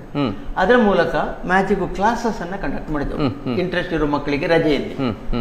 ಮತ್ತೆ ಅದನ್ನ ನೋಡಿದೆ, ಮಕ್ಕಳದ್ದು ಇಂಟ್ರೆಸ್ಟ್ ಅಂದ್ರೆ ಅಲ್ಲಿ ಎಲ್ಲಿ ಹೆಚ್ಚಿಗೆ ಬರುವ ಮಕ್ಕಳಿಗೆ ಏನಿತ್ತು ಅಂದ್ರೆ ಮ್ಯಾಜಿಕ್ ನ ಸೀಕ್ರೆಟ್ ಅಂತ ತಿಳ್ಕೊಳ್ಳೋ ಇಂಟ್ರೆಸ್ಟ್. ಹೌದು. ಅದನ್ನ ನಿಜವಾಗಿ ಕಲಿಬೇಕು, ತಮ್ಮ ಇದಕ್ಕೆ ಬಳಸಬೇಕು ಅಂತದ್ದು ಇವರಿಗೆ ಇಲ್ಲ. ಸೊ ಅದು ನನಗೆ ಅನುಭವ ಆಯ್ತು ಹೀಗೆ ಅಂತ ಹೇಳಿ. ಅದಕ್ಕೆ ನಾವು ಕೊನೆಗೆ ಅದನ್ನ ಬಿಟ್ಟೆ. ಮತ್ತೆ ಇನ್ನೊಂದು ಏನಾಯ್ತು ಅಂದ್ರೆ, ಅವರ ಪೇರೆಂಟ್ಸ್, ಕೆಲವು ಮಕ್ಕಳ ಪೇರೆಂಟ್ಸ್ಗಳು ಬಂದು ಹೇಳಿದ್ರು, ಈ ಮ್ಯಾಜಿಕ್ ಮಾಡಿ ಶುರು ಮಾಡಿದ್ರೆ ನಮಗೆ ಓದುದ್ರಲ್ಲೇ ಪುಸ್ತಕ ಬಿಟ್ಟು ನೋಡೋದಿಲ್ಲ ಅಂತ ಹೇಳಿದ್ರು. ಸೊ ಅದು ನನ್ನಿಂದಾಗಿ ಇದು ಅಪವಾದ ಕೂಡ ಬೇಡ ಅಂತ ಮತ್ತೆ ಸ್ಟಾಪ್ ಮಾಡಿದೆ. ಅಂತ ಕೆಲವು ಬ್ಯಾಚ್ ಅನ್ನ ಕಂಡಕ್ಟ್ ಮಾಡಿದ್ದೇನೆ. ಈಗಿನ ಕೆಲವು ಈಗಿನ ಕಲಾವಿದರಲ್ಲಿ ನಮ್ಮದಲ್ಲಿ ಕಲ್ತವ್ರಿದ್ದಾರೆ. ಅದೇ ರೀತಿ ಸರ್, ತಮ್ಮ ಮನೆಯವರ ಬಗ್ಗೆ, ಅವರ ಬೆಂಬಲದ ಬಗ್ಗೆ, ನಿಮ್ಮ ಮಕ್ಕಳ ಬಗ್ಗೆ ಮತ್ತೆ ತಿಳಿಸಿ ಸರ್. ಅವರೆಲ್ಲ ನಿಮ್ಮ ಒಟ್ಟಿಗೆ ವೇದಿಕೆಯಲ್ಲಿ ಇರುವವರೆಲ್ಲರೂ, ಆದ್ರೂ ಕೂಡ ಅವರ ಬಗ್ಗೆ ಒಂದೆರಡು ಮನೆಯವರಂದ್ರೆ, ಪ್ರಾರಂಭದಲ್ಲಿ ನಾನು ಅಪ್ಪ ಅಮ್ಮನಿಗೆ, ಅಣ್ಣ ತಮ್ಮಂದ್ರಿಗೆ ಹೇಳ್ಬೇಕು, ಅವ್ರು ನನಗೆ ಮ್ಯಾಜಿಕ್ ಮಾಡ್ಲಿಕ್ಕೆ ಯಾರೂ ಅಬ್ಜೆಕ್ಷನ್ ಮಾಡ್ಲಿಲ್ಲ. ಅವ್ರ ಅಪ್ಪ ಏನ್ ಹೇಳಿದ್ರು, ನೀನು ಕ್ಲಾಸ್ ನಲ್ಲಿ ಫೈಲ್ ಆಗ್ಬೇಡ, ಮ್ಯಾಜಿಕ್ ಮಾಡು, ಎಲ್ಲಿ ಬೇಕಾದ್ರೂ ಹೋಗು ಅವ್ರದ್ದು. ಆಮೇಲೆ ಮಕ್ಕಳಲ್ಲಿ ಮದುವೆ ಆಗಿ ಅಲ್ಲೊಂದು ಸಣ್ಣ ಘಟನೆ ಆಯ್ತು ಅಂದ್ರೆ, ಮ್ಯಾಜಿಕ್ ನಲ್ಲಿ ಲೇಡಿ ಅಸಿಸ್ಟೆಂಟ್ಸ್ ಬಹಳ ಇಂಪಾರ್ಟೆಂಟ್ ಕಲಾವಿದರಿಗೆ ಸ್ಟೇಜ್. ಈಗ ಒಬ್ಬ ಹುಡುಗನನ್ನ ನಿಜವಾಗಿಯೂ ಕಟ್ ಮಾಡಿ 2 ಪೀಸ್ ಮಾಡಿ ತೋರಿಸಿದ್ರೆ ಸಭಿಕರಿಗೆ ಅಷ್ಟು ಅಪೀಲ್ ಆಗೋದಿಲ್ಲ. ಅದೇ ಒಬ್ಳು ಹುಡುಗಿಯನ್ನು ಮಾಡಿದ್ರೆ ಅಂತೇಳ ಒಂದು ಬಂದ್ಬಿಡ್ತಾರೆ. ಅದಕ್ಕೋಸ್ಕರ ನಾನು ಕೆಲವು ಜನ ಅನ್ಎಂಪ್ಲಾಯ್ಡ್ ಹುಡುಗಿಯರನ್ನ ನನ್ನ ತಂಡಕ್ಕೆ ಸೇರಿಸ್ಕೊಂಡು ಅವ್ರ ಜೊತೆ ಪ್ರೋಗ್ರಾಮ್ ಕೊಡ್ಲಿಕ್ಕೆ ಹೋಗ್ತಾ ಇದ್ದೆ. ನಿಮ್ಗೆ ಗೊತ್ತಲ್ಲ, ನಮ್ಮಲ್ಲಿ ಸಂಪ್ರದಾಯವಾದಿಗಳು ಅವರೆಲ್ಲ ಏನೆಲ್ಲ ಹೇಳಲಿಕ್ಕೆ ಶುರು ಮಾಡಿದ್ರು. ನನಗೆ ಬೇಸರ ಆಯ್ತು. ನಾನು ನಿಶ್ಚಯ ಮಾಡಿದೆ ಮದುವೆ ಆಗ್ಬೇಕು ಅಂತ. ನಮ್ಮ ಅಣ್ಣ ಇದ್ದ, ಅಣ್ಣ ಅಂತ ಹೇಳಿದೆ, ನೋಡಿ ನೀನು ಮದುವೆ ಆಗ್ತೀರಾ ಆಗ ಮೊದಲು, ಇಲ್ಲದಿದ್ರೆ ನಾನು ಮದುವೆ ಆಗ್ತೇನೆ, ನನಗೆ ನನ್ನ ಹೆಂಡತಿಯನ್ನು ಸ್ಟೇಜ್ಗೆ ಕರ್ಕೊಂಡು ಹೋಗ್ಬೇಕು ಪ್ರೋಗ್ರಾಮ್ಗೆ ಅಂತ ಹೇಳಿದೆ. ನಾನು ಆಗುದಿಲ್ಲ ಅಂತ ಹೇಳಿದೆ. ಕೊನೆಗೆ ನಾನೇ ಮೊದಲು ಮದುವೆ ಆಗಿದ್ದೆ. ಅಣ್ಣಂತ ಮೊದಲು ನಾನೇ ಮದುವೆ ಆದ 2ನೇ ದಿವಸ ಹುಬ್ಬಳ್ಳಿ ಟೌನ್ ಅಲ್ಲಿ ಪ್ರೋಗ್ರಾಮ್. ನಾನು ಮಿಸ್ಸಸ್ ಅನ್ನ ಕರ್ಕೊಂಡು ಮೂರ್ತಿ ನಾವೆಲ್ಲ ಕಾರಿನಲ್ಲಿ ಹುಬ್ಬಳ್ಳಿಗೆ ಹೋಗಿ ಪ್ರೋಗ್ರಾಮ್ ಕೊಟ್ಟಿದ್ದೇವೆ. ಅಲ್ಲಿ ನನ್ನ ಮಿಸ್ಸಸ್ಗೆ ಹೇಳಿದೆ, ನೀನು ಹೊರಗೆ ಇದು ಮಾಡೋದಲ್ಲ, ಸ್ಟೇಜ್ಗೆ ಬಾ ಅಂತ ಹೇಳಿ. ಅವಳು ವಾರ್ಡ್ರೋಬ್ ಅಸಿಸ್ಟೆಂಟ್ ಆಗಿ ಅಲ್ಲಿ ಕೆಲಸ ಮಾಡಿದ್ಲು. ಮತ್ತೆ ನಿಧಾನವಾಗಿ ಅವಳು ಸ್ವಲ್ಪ ಮ್ಯಾಜಿಕ್ ಕಲ್ತರು, ಅವಳು ಪರ್ಫಾರ್ಮೆನ್ಸ್ ಮಾಡಿದ್ರು. ಆಕ್ಚುಲಿ ಕರ್ನಾಟಕದ ಪ್ರಥಮ ಮಹಿಳಾ ಜಾದುಗಾರಿಣಿ ಅಂತ ಹೇಳಿ ಅವರಿಗೆ ಒಂದು ಇದು ಕೂಡ ಬಂದಿತ್ತು, ಲಕ್ಷ್ಮೀ ಶಂಕರ್. ಅವಳು ಮ್ಯಾಜಿಕ್ ಮಾಡ್ತಾ ಇದ್ರು. ಮತ್ತೆ ಹೆಚ್ಚಾಗಿ ಅವಳು ಈಗಲೂ ಸ್ಟೇಜ್ ಮ್ಯಾನೇಜ್ಮೆಂಟ್ ಮಾಡ್ತಾರೆ, ಪರ್ಫಾರ್ಮೆನ್ಸ್ ಈಗ ಕೊಡೋದಿಲ್ಲ. ಅವನಿಗೆ ಸಣ್ಣದಿಲ್ಲೇ ಇಂಟ್ರೆಸ್ಟ್. ನಾನು ಅವನನ್ನು ಎತ್ಕೊಂಡು ಪ್ರೋಗ್ರಾಮ್ ಹೋಗ್ತಾ ಇದ್ದೆವು. ಸೈಡ್ ವಿಂಗ್ಸ್ ಪಕ್ಕದಲ್ಲಿ ಅವನ್ನ ಮಲಗಿಸ್ತಾ ಇದ್ದೆವು, ನಿದ್ದೆ ಮಾಡಿಸ್ತಾ ಇದ್ದೆವು. ಆಮೇಲೆ ನಾವು ಪ್ರೋಗ್ರಾಮ್ ಕೊಡೋದು. ಒಂದ್ಸಲ ಮಂಡ್ಯದಲ್ಲಿ ಪ್ರೋಗ್ರಾಮ್ ಕೊಡುವಾಗ ಅವ್ನು ಮಲ್ಕೊಂಡಿದ್ದ. ನಾನು ಮಿಸ್ಸಸ್ ಅನ್ನ ಸ್ಟೇಬಲ್ ಮೇಲೆ ಮಲಗಿಸಿ ಎಲೆಕ್ಟ್ರಿಕ್ ಸಾದಲ್ಲಿ ಅವಳನ್ನ ಕಟ್ ಮಾಡಿ ಬೇರೆ ಮಾಡೋ ಮ್ಯಾಜಿಕ್ ರೆಡಿ ಆಗಿದ್ದೆ. ಅಷ್ಟೊತ್ತಿಗೆ ಅವನು ಎತ್ಕೊಂಡ್ಬಿಟ್ಟ. ಎದ್ದು ಪುಟ್ಟ ಹೆಜ್ಜೆ ಇಟ್ಕೊಂಡು ಸ್ಟೇಜಿಗೆ ಬಂದ. ಬರುವಾಗ ನನಗೆ ಏನೋ ದಿಗಿಲಾಯ್ತು. ಇವನು ಎಲ್ಲರೂ ತಾಯಿಯನ್ನ ಕಟ್ ಮಾಡೋಕೆ ನೋಡಿ ಏನಾದ್ರು ಹತ್ತು ಗಲಾಟೆ ಮಾಡಿದ್ರೆ ಅವನು ಬಂದವನು ನೋಡಿದ. ನಾನು ಮಿಸ್ಸಸ್ ಅನ್ನ ಕಟ್ ಮಾಡಿ ಜಾಯಿಂಟ್ ಮಾಡಿ ಎಬ್ಸಿ ಬಿಟ್ಟೆ. ಆಡಿಯನ್ಸ್ ಅವಳು ಮಿಸ್ಸಸ್ ಎದ್ದಾಗ ಕೈ ಚಪ್ಪಾಳೆ ಹೊಡೆದ್ರು. ಇವನು ಸೈಡಲ್ಲಿ ನಿಂತ್ಕೊಂಡು ಹೀಗೆ ಕೈ ಚಪ್ಪಾಳೆ ಹೊಡೆದ. ಕೂಡಲೇ ನನ್ನ ಮನಸ್ಸಿಗೆ ಬಂದದ್ದು, ಮೈಕ್ನಲ್ಲಿ ಹೋಗಿ ಅನೌನ್ಸ್ ಮಾಡಿದೆ, ಇದು junior Shankar next generation magic. ಆ ಜೂನಿಯರ್ ಶಂಕರ್ ಒಳ್ಳೆ ಹೆಸರು ಅವನಿಗೆ ಅಲ್ಲಿ ಅದೇ ಹೆಸರು ಈಗಲೂ ಕೂಡ. ಅವರ ಒರಿಜಿನಲ್ ಹೆಸರು ಕೆಲವರಿಗೆ ಗೊತ್ತೇ ಇಲ್ಲ. ತೇಜಸ್ವಿ ಅಂತ ಒರಿಜಿನಲ್ ಹೆಸರು. ಮತ್ತೆ ಅವನು ಇನ್ನೊಂದೇನಂದ್ರೆ, ನಾವು ಏನ್ ಮ್ಯಾಜಿಕ್ ನಾನು ಸ್ಟೇಜಲ್ಲಿ ಮಾಡಿದ್ರು ಗ್ರೀನ್ ರೂಮ್ ನಲ್ಲಿ ಅವನಿಗೆ ಅದನ್ನು ರಿಪೀಟ್ ಮಾಡ್ಬೇಕು. ನಮ್ಮ ಒಬ್ರು ಅಸಿಸ್ಟೆಂಟ್ ಅವನ ಮ್ಯಾನೇಜ್ಮೆಂಟ್ ಅಲ್ಲಿ ಇದ್ರು, ಒಳಗೆ ತಗೊಂಡು ಹೋಗಿ ನಾನು ಮಾಡಿದ ಹಾಗೆ ಆಕ್ಷನ್ಸ್ ಎಲ್ಲ ಮಾಡಿ ಅವನ ಒಳಗಡೆ ಮಾಡ್ಬೇಕು. ಈ ರೀತಿಯಲ್ಲೇ ಬೆಳೆದು ಬಂದು ನಿಮ್ದೇ ಗರಡಿಯಲ್ಲಿ ನಿಮಗೂ ಕೂಡ ಅದೇ ತರ ಬಾಲ್ಯದಲ್ಲಿ ಇತ್ತಲ್ಲ ಸರ್, ಯಾರು ಮಾಡಿದ ನೋಡಿದ ಅದೇ ಮಗನಿಗೆ ಬಂದಿದೆ. ಹೌದು ಹೌದು, ಅದೇ ರೀತಿ ಸರ್ ಬಹಳಷ್ಟು ಕಾರ್ಯಕ್ರಮ ನೀವು ದೇಶದಾದ್ಯಂತ ನೀಡಿದಿರಿ. ನೆನಪಿಡುವಂತ ಒಂದೆರಡು ಹೇಳುದಾರೆ ಎಲ್ಲೆಲ್ಲ ಒಂದು ಕಾರ್ಯಕ್ರಮದ ಬಗ್ಗೆ ತಿಳಿಸಿ ಸರ್. ನೆನಪಿಡುವಂತಹ ಕಾರ್ಯಕ್ರಮಗಳು ಪ್ರತಿ ಕಾರ್ಯಕ್ರಮದಲ್ಲಿ ನನಗೆ ಪ್ರೋಗ್ರಾಮ್ ಮಾಡಿ ಹಿಂದೆ ಒಳಗೆ ಹೊರಗೆ ಬಂದಾಗ ಎಲ್ಲರೂ ಚೆನ್ನಾಗಿತ್ತು ಅಂತೇಳಿ ಒಂದು ಅಪ್ರಿಸಿಯೇಷನ್ ಮಾಡಿ ಆ ಖುಷಿ ತೋರಿಸೋ ಇದೆಲ್ಲ, ಅದರಷ್ಟು ನನಗೆ ಮನಸ್ಸಿಗೆ ಸಮಾಧಾನ ಬೇರೆ ಯಾವುದು. ಖಂಡಿತ. ಆಮೇಲೆ ಮಗನದು ಬಹಳ ಸಾಧನೆಗಳನ್ನು ಮಾಡಿದ್ದಾನೆ. ಅವನಿಗೆ ಭರತನಾಟ್ಯ ಕಲಿತಿದ್ದೆ ನಾನು, ಮತ್ತೆ ಸ್ಟೇಜ್ ಟೆಕ್ನಿಕ್ಸ್ ಎಲ್ಲ ಕಲ್ತ್ಕೊಂಡಿದ್ದೆ. ಸೊ ಒಬ್ಬ ಯಕ್ಷಣಿಗಾರ ಅಥವಾ ಕಲಾವಿದನಿಗೆ ಸ್ಟೇಜ್ ಅಲ್ಲಿ ಏನೆಲ್ಲ ಗೊತ್ತಿರಬೇಕು, ಲೈಟಿಂಗು ಅದನ್ನು ಪ್ರತಿಯೊಂದನ್ನು ಕೂಡ ಅಭ್ಯಾಸ ಮಾಡಿದ್ದಾನೆ. ಸೊ ಅದನ್ನು ಮಾಡಿ ಅವನಿಗೆ 13 ವರ್ಷ ಆದಾಗ ಸ್ವಿಟ್ಜರ್ಲೆಂಡ್ ಅಲ್ಲಿ ವರ್ಲ್ಡ್ ಮ್ಯೂಸಿಷಿಯನ್ಸ್ ಕಾಂಪಿಟೇಷನ್ ಆಯಿತು. ಇವನು ಇಂಡಿಯಾದ 4 ಕಾಂಪಿಟೇಷನ್ ಅಲ್ಲಿ ಕೂಡ ನ್ಯಾಷನಲ್ ಕಾಂಪಿಟೇಷನ್ ಅಲ್ಲಿ ಫಸ್ಟ್ ಪ್ರೈಸ್ ತಗೊಂಡಿದ್ದ. ಅದರಿಂದ ಅವನು ಇಂಟರ್ನ್ಯಾಷನಲ್ ಕಾಂಪಿಟೇಷನ್ಗೆ ಸಿಲೆಕ್ಟ್ ಆದ. ಸೊ ಅವನನ್ನು ನಾವು ಸ್ವಿಟ್ಜರ್ಲೆಂಡ್ ಕರ್ಕೊಂಡು ಹೋದೆವು. ಅಲ್ಲಿ ಪ್ರೋಗ್ರಾಮ್ ಮಾಡಿದ, ಅಪ್ರಿಸಿಯೇಷನ್ ಸಿಕ್ತು ಅವನಿಗೆ, ಇದು ಬಂತು, ಸ್ಪೆಷಲ್ ಅವಾರ್ಡ್ ಬಂತು ಅವನಿಗೆ. ಅದಕ್ಕಿಂತ ನನಗೆ ನೆನಪಿಡ್ಲಿಕ್ಕೆ ಖುಷಿ ಅಂದ್ರೆ ಆ ಕಾನ್ಫರೆನ್ಸ್ಗೆ ಪ್ರಪಂಚದ ಬೇರೆ ಬೇರೆ ಅತ್ಯಂತ ಪ್ರಸಿದ್ಧ ಜಾದೂಗಾರರೆಲ್ಲ ಬಂದಿದ್ರು. ಅವರೆಲ್ಲ ಇವನ ಮ್ಯಾಜಿಕ್ ಅನ್ನು ನೋಡಿ ಅಪ್ರಿಷಿಯೇಟ್ ಮಾಡಿ ನನ್ನ ಹತ್ರ ಬಂದು ಕಂಗ್ರಾಚುಲೇಟ್ ಮಾಡಿ ಅವನ ಮಗನನ್ನ ಸಪರೇಟ್ ಆಗಿ ರೂಮ್ಗೆ ಕರ್ಕೊಂಡೋಗಿ ಪುನಃ ಮ್ಯಾಜಿಕ್ ಅನ್ನು ಅವರ ಮಾಡಿಸಿ ಅದು ಮಾಡಿದ್ರು. ಆ ಘಟನೆಗಳೆಲ್ಲ ಇದೆ ಅಲ್ಲ, ಅದು ಮರೀಲಿಕ್ಕೆ ಸಾಧ್ಯ ಇಲ್ಲ. ಅಂದ್ರೆ ಅದು ಫಾರಿನ್ ಅಲ್ಲಿ ಅದು ಕೂಡ ಡೇವಿಡ್ ಕಾಪರ್ಫೀಲ್ಡ್ ಅವರು ವರ್ಲ್ಡ್ ನಂಬರ್ 1 ಮ್ಯೂಸಿಷಿಯನ್ ಈಗಲೂ ಆಗಿದ್ದಾರೆ. ಅವರೇ ಬಂದು ನನ್ನ ಹತ್ರ ಕೇಳಿದ್ರು, can junior perform magic for me ಅಂತ ಕೇಳಿದ್ರು. ನಾನು ಏನ್ ಹೇಳ್ಬೇಕು, ಆಗೋದಿಲ್ಲ ಅಂತ ಹೇಳಿದ, ಅವ್ರ ಪ್ಲೆಷರ್ ಅಂತ ಹೇಳಿದೆ. ಕೊನೆಗೆ ಸಪರೇಟ್ ಆಗಿ ವ್ಯವಸ್ಥೆ ಮಾಡಿದ್ರು, ಅವ್ರು ನೋಡಿದ್ರು ಖುಷಿ ಪಟ್ಟು. ಅವ್ರದ್ದು ಮಗಂದು ಮಗ ಆಗ ಅವ್ರಿಗೆ ಎಷ್ಟು ವರ್ಷ? 13 ವರ್ಷ. 13 ವರ್ಷದಲ್ಲಿ ಫಸ್ಟ್ 82ನೇ ಇಸ್ವಿಯಲ್ಲಿ, ನಾನು 81ರಲ್ಲಿ ಹ್ಯೂಸ್ಟನ್ ನಲ್ಲಿ ಕಾನ್ಫರೆನ್ಸ್ಗೆ ಮ್ಯಾಜಿಕ್ ಹೋದಾಗ ಅದು ಬ್ಯಾಂಕ್ ನನಗೆ ಕಳಿಸಿದ್ದು. ಈ ಬ್ಯಾಂಕ್ ಮ್ಯಾಜಿಕ್ ಅಂದ್ರೆ ಎಂತದ್ದು ಅಂತೇಳಿ ಇಂಟರ್ನ್ಯಾಷನಲ್ ಲೆವೆಲ್ ನಲ್ಲಿ ದೊಡ್ಡ ಚರ್ಚೆ ಆಗ್ತಾ ಇತ್ತು. ಹಾಗೆ ನನಗೆ ಅಲ್ಲಿಗೆ ಇನ್ವೈಟ್ ಮಾಡಿದ್ರು. ವರ್ಲ್ಡ್ ಕಾನ್ಫರೆನ್ಸ್ ಹ್ಯೂಸ್ಟನ್ ನಲ್ಲಿ ಆಗಿತ್ತು. ಅದಕ್ಕೆ ನಾನು ಹೋದಾಗ, ಪಿಟ್ಸ್ಬರ್ಗ್ ನಲ್ಲಿ ನಾನು ಅಲ್ಲಿಗೆ ಹೋದಾಗ ನಾನು ಹೇಳಿದೆ, ನನ್ನ ಮಗ is just 3 years old, he has already giving performances ಅಂತ ಹೇಳಿದೆ. ಅವರಿಗೆ ಆಶ್ಚರ್ಯ ಆಯ್ತು, ಈ 3 ವರ್ಷದ ಹುಡುಗ ಅಂತ ಮ್ಯಾಜಿಕ್ ಮಾಡ್ತಾನೆ, ಬ್ರಿಂಗ್ ಹಿಮ್ ನೆಕ್ಸ್ಟ್ ಇಯರ್ ಅಂತ ಹೇಳಿ. ಹಾಗೆ 2ನೇ ವರ್ಷ ಕಾನ್ಫರೆನ್ಸ್ಗೆ ನನ್ನ ಮಗನ ಕರ್ಕೊಂಡು ಹೋದೆ. 4 ವರ್ಷ ಅಲ್ಲಿ ಪ್ರೋಗ್ರಾಮ್ ಮಾಡಿದ. ನ್ಯೂಯಾರ್ಕ್ ನಲ್ಲಿ ಓಪನ್ ಸ್ಟೇಜ್ ಅಲ್ಲಿ 2 ಅವೆನ್ಯೂಗಳನ್ನು ಬ್ಲಾಕ್ ಮಾಡಿ ಅವನು ಪರ್ಫಾರ್ಮೆನ್ಸ್ ಮಾಡಿದ್ರು. ಅದು ಆಲ್ ಇಂಡಿಯನ್ ಅಸೋಸಿಯೇಷನ್ಸ್ ಇನ್ ಅಮೆರಿಕಾ ಆರ್ಗನೈಸ್ ಮಾಡಿದ್ರು. ಅಲ್ಲಿ ಅವನಿಗೆ ಹೌಡಿನಿ ಮ್ಯಾಜಿಕ್ ಅನ್ನು ಮಾಡಿ ತೋರಿಸಿದ. ಹೌಡಿನಿ ಮ್ಯಾಜಿಕ್ ಅಂದ್ರೆ ಬಹಳ ಫೇಮಸ್ ಅದು. ಅವ್ರು ಹ್ಯಾಂಡ್ ಕಫ್ ಎಲ್ಲ ಹಾಕಿ ಹೌಡಿನಿ ಅವನ್ನ ಬಾಕ್ಸ್ ಅಲ್ಲಿ ಹಾಕಿ ಕಟ್ಟಿದ್ರು ಕೂಡ ಅವನು ಎಸ್ಕೇಪ್ ಆಗ್ತಾ ಇದ್ದ. ಇದೇ ಮ್ಯಾಜಿಕ್ ಅನ್ನ ಇವನು ಅಲ್ಲಿ ಮಾಡಿ ತೋರಿಸಿದ. ಅಲ್ಲಿ ಮಾಡಿದ್ರು. ಹೌದು, ಅದು ಬಹಳ ವಿಶೇಷ. ಅವನಿಗೆ ಹೌಡಿನಿ ಆಫ್ ಇಂಡಿಯಾ ಅಂತ ಹೇಳಿ ನ್ಯೂಯಾರ್ಕ್ ಟೈಮ್ಸ್ ನವರು ನ್ಯೂಸ್ ಐಟಮ್ ಹೆಡ್ಲೈನ್ ಮಾಡಿದ್ದಾರೆ ಆ ಸಮಯದಲ್ಲಿ. ನಿಮ್ಮ ಆತ್ಮೀಯರೊಬ್ಬರು ಕರೆ ಮಾಡಿದ್ದಾರೆ ಸರ್, ಆಮೇಲೆ ಮಾತು ಮುಂದುವರ್ಸೋಣ. ಯಾರು ಅಂತ ನೋಡೋಣ, ಕಷ್ಟ ಆದ್ರೆ ನಾನು ಹೆಲ್ಪ್ ಮಾಡ್ಲಿಕ್ಕೆ ಪ್ರಯತ್ನ ಮಾಡ್ತೇನೆ. ನಮಸ್ಕಾರ ಸರ್. ನಿಮಗೆ ಕಲಾಂತರಂಗ ಕಾರ್ಯಕ್ರಮಕ್ಕೆ ಸ್ವಾಗತ ಸರ್. ನಾನು ಶಂಕರ್ ಅಭಿಮಾನಿ ಮತ್ತು 4 ತಲೆಮಾರಿನಿಂದ ಅವರ ಕುಟುಂಬದ ಒಬ್ಬ ಆಪ್ತವರ್ಗದಲ್ಲಿ ನಾನು ಒಬ್ಬ. ಶಂಕರ್ ಇದ್ದಾರಲ್ಲ ಅಲ್ಲಿ? ಇದ್ದಾರೆ ಮಾತಾಡಿ. ಶಂಕರಣ್ಣ ನಮಸ್ಕಾರ. ನಮಸ್ಕಾರ. ಹೇಳಿ. ಶಂಕರ್ ಬಹಳ ವರ್ಷದಿಂದ ನಾನು ತಿಳಿದಂತ ನನ್ನ ಬಹು ಹತ್ತಿರದ ವ್ಯಕ್ತಿ.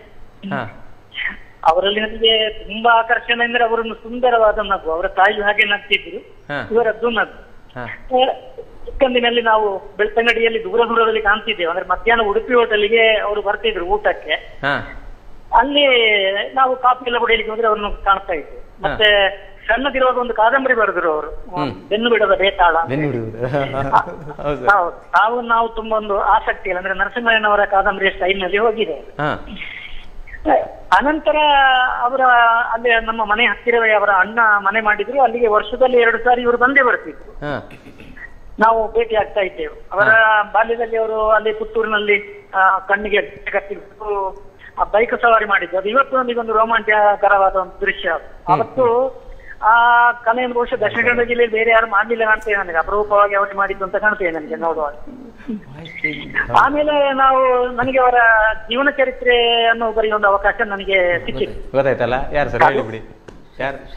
ಶಾಸ್ತ್ರಿಗಳು ಕಂಡಿಡ್ದು ಬಿಟ್ರು ನೀವು ಜೀವನ ಚರಿತ್ರೆ ಗೊತ್ತಾಯ್ತು ಅವ್ರಿಗೆ. ನೀವು ರಾಮಕೃಷ್ಣ ಶಾಸ್ತ್ರಿ ನಮಸ್ಕಾರ. ನೀವು ಹೌದು ನಮ್ಮ ಮನೆ ಪಕ್ಕದವರೇ. ಹೌದೌದು. ಇವರು 1000ಕ್ಕಿಂತ ಹೆಚ್ಚು ಕಥೆಗಳನ್ನು ಬರೆದಿದ್ದಾರೆ. ಮಕ್ಕಳ ಸಾಹಿತ್ಯದಲ್ಲಿ ಹೆಸರಾಂತರ ಅದ್ಭುತ ಮನುಷ್ಯ. ಒಂದು ಹಳ್ಳಿಯಲ್ಲಿ ಇದ್ದುಕೊಂಡು ಅಷ್ಟು ಸಿಂಪಲ್ ಅಂದ್ರೆ ಈಗಲೂ ಕೂಡ ಅವರು ಚಪ್ಪಲಿ ಹಾಕೊಂಡು ನಡೆಯುವುದಿಲ್ಲ ಅಂತ ಮನುಷ್ಯ. ನಮಸ್ಕಾರ ರಾಮಕೃಷ್ಣ. ಹೇಳಿ ಸರ್, ಹೇಳಿ ಸರ್ ಇವ್ರ ಬಗ್ಗೆ.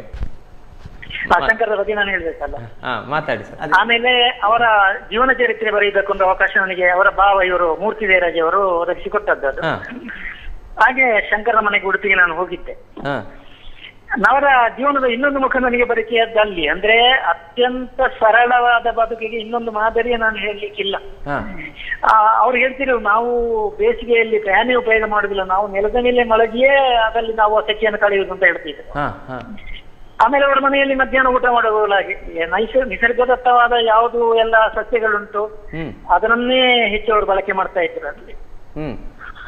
ಶಂಕರ್ ಅಂದ್ರೆ ನಮ್ಮ ಒಂದು ಈ ವರ್ತಮಾನದ ಒಂದು ಸಂಪತ್ತು ಅಂತ ನನಗೆ ಅನಿಸ್ತದೆ. ಅಂದ್ರೆ ಎಲ್ಲಾ ಕಲೆಯನ್ನು ಒಂದು ಬಹು ಸರಳವಾದ ಒಂದು ವ್ಯಕ್ತಿ. ಅವರ ಫ್ಯಾಮಿಲಿಯಲ್ಲಿ ಎಲ್ಲರೂ ಹಾಗೆ, ಅವರ ಪತ್ನಿ, ಅವರ ಮಗ, ಅವರ ಮೊಮ್ಮಗ ಎಲ್ಲರೂ ಕೂಡ. ಮತ್ತೆ ಅಲ್ಲಿ ಎಲ್ಲರೂ ಅವರ ಅಣ್ಣ ತಮ್ಮಂದ್ರೆ ಎಲ್ಲ ನನಗೆ ಪರಿಚಯ ಇದೆ. ಆದ್ರೆ ನನಗೊಂದು ನಿಜವಾಗಿ ಒಂದು ಬೇಸರದ ವಿಷಯ ಆಗುದು ಅಂದ್ರೆ ಶಂಕರನ್ನು ಇನ್ನೂ ಕೂಡ ರಾಜ್ಯೋತ್ಸವ ಪ್ರಶಸ್ತಿಗೆ ಇನ್ನೂ ಅವರನ್ನು ಆಯ್ಕೆ ಮಾಡಲಿಲ್ಲ.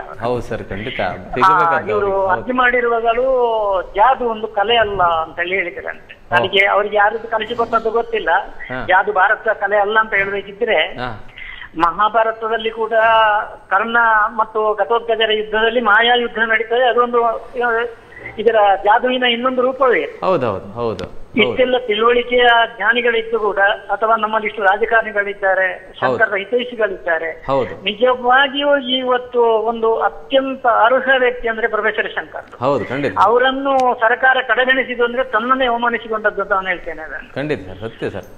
ನನಗೆ ಅತ್ಯಂತ ಆತ್ಮೀಯರು, ನನಗೆ ಅವರ ಮೇಲೆ ಸದಾ ಗೌರವ ಇದೆ. ಶಂಕರ್ರೆ, ನಿಮ್ಮ ಈ ನಗು ಸದಾ ಇಲ್ಲಿ ಶತಾಯುಷಿಗಳಾಗಿ ಆರೋಗ್ಯವಂತರಾಗಿ ಹೀಗೆ ಸಮಾಜಕ್ಕೆ ನಿಮ್ಮ ಕೊಡುಗೆಯನ್ನು ಕೊಡ್ತಾ ಇರಿ. ಯಾರು ನಿಮ್ಮನ್ನು ಪರಿಗಣಿಸಲೇ ಬಿಡ್ಲಿ, ನೀವು ನಿಮ್ಮ ಸ್ಥಾನದಲ್ಲೇ ಇರಿ.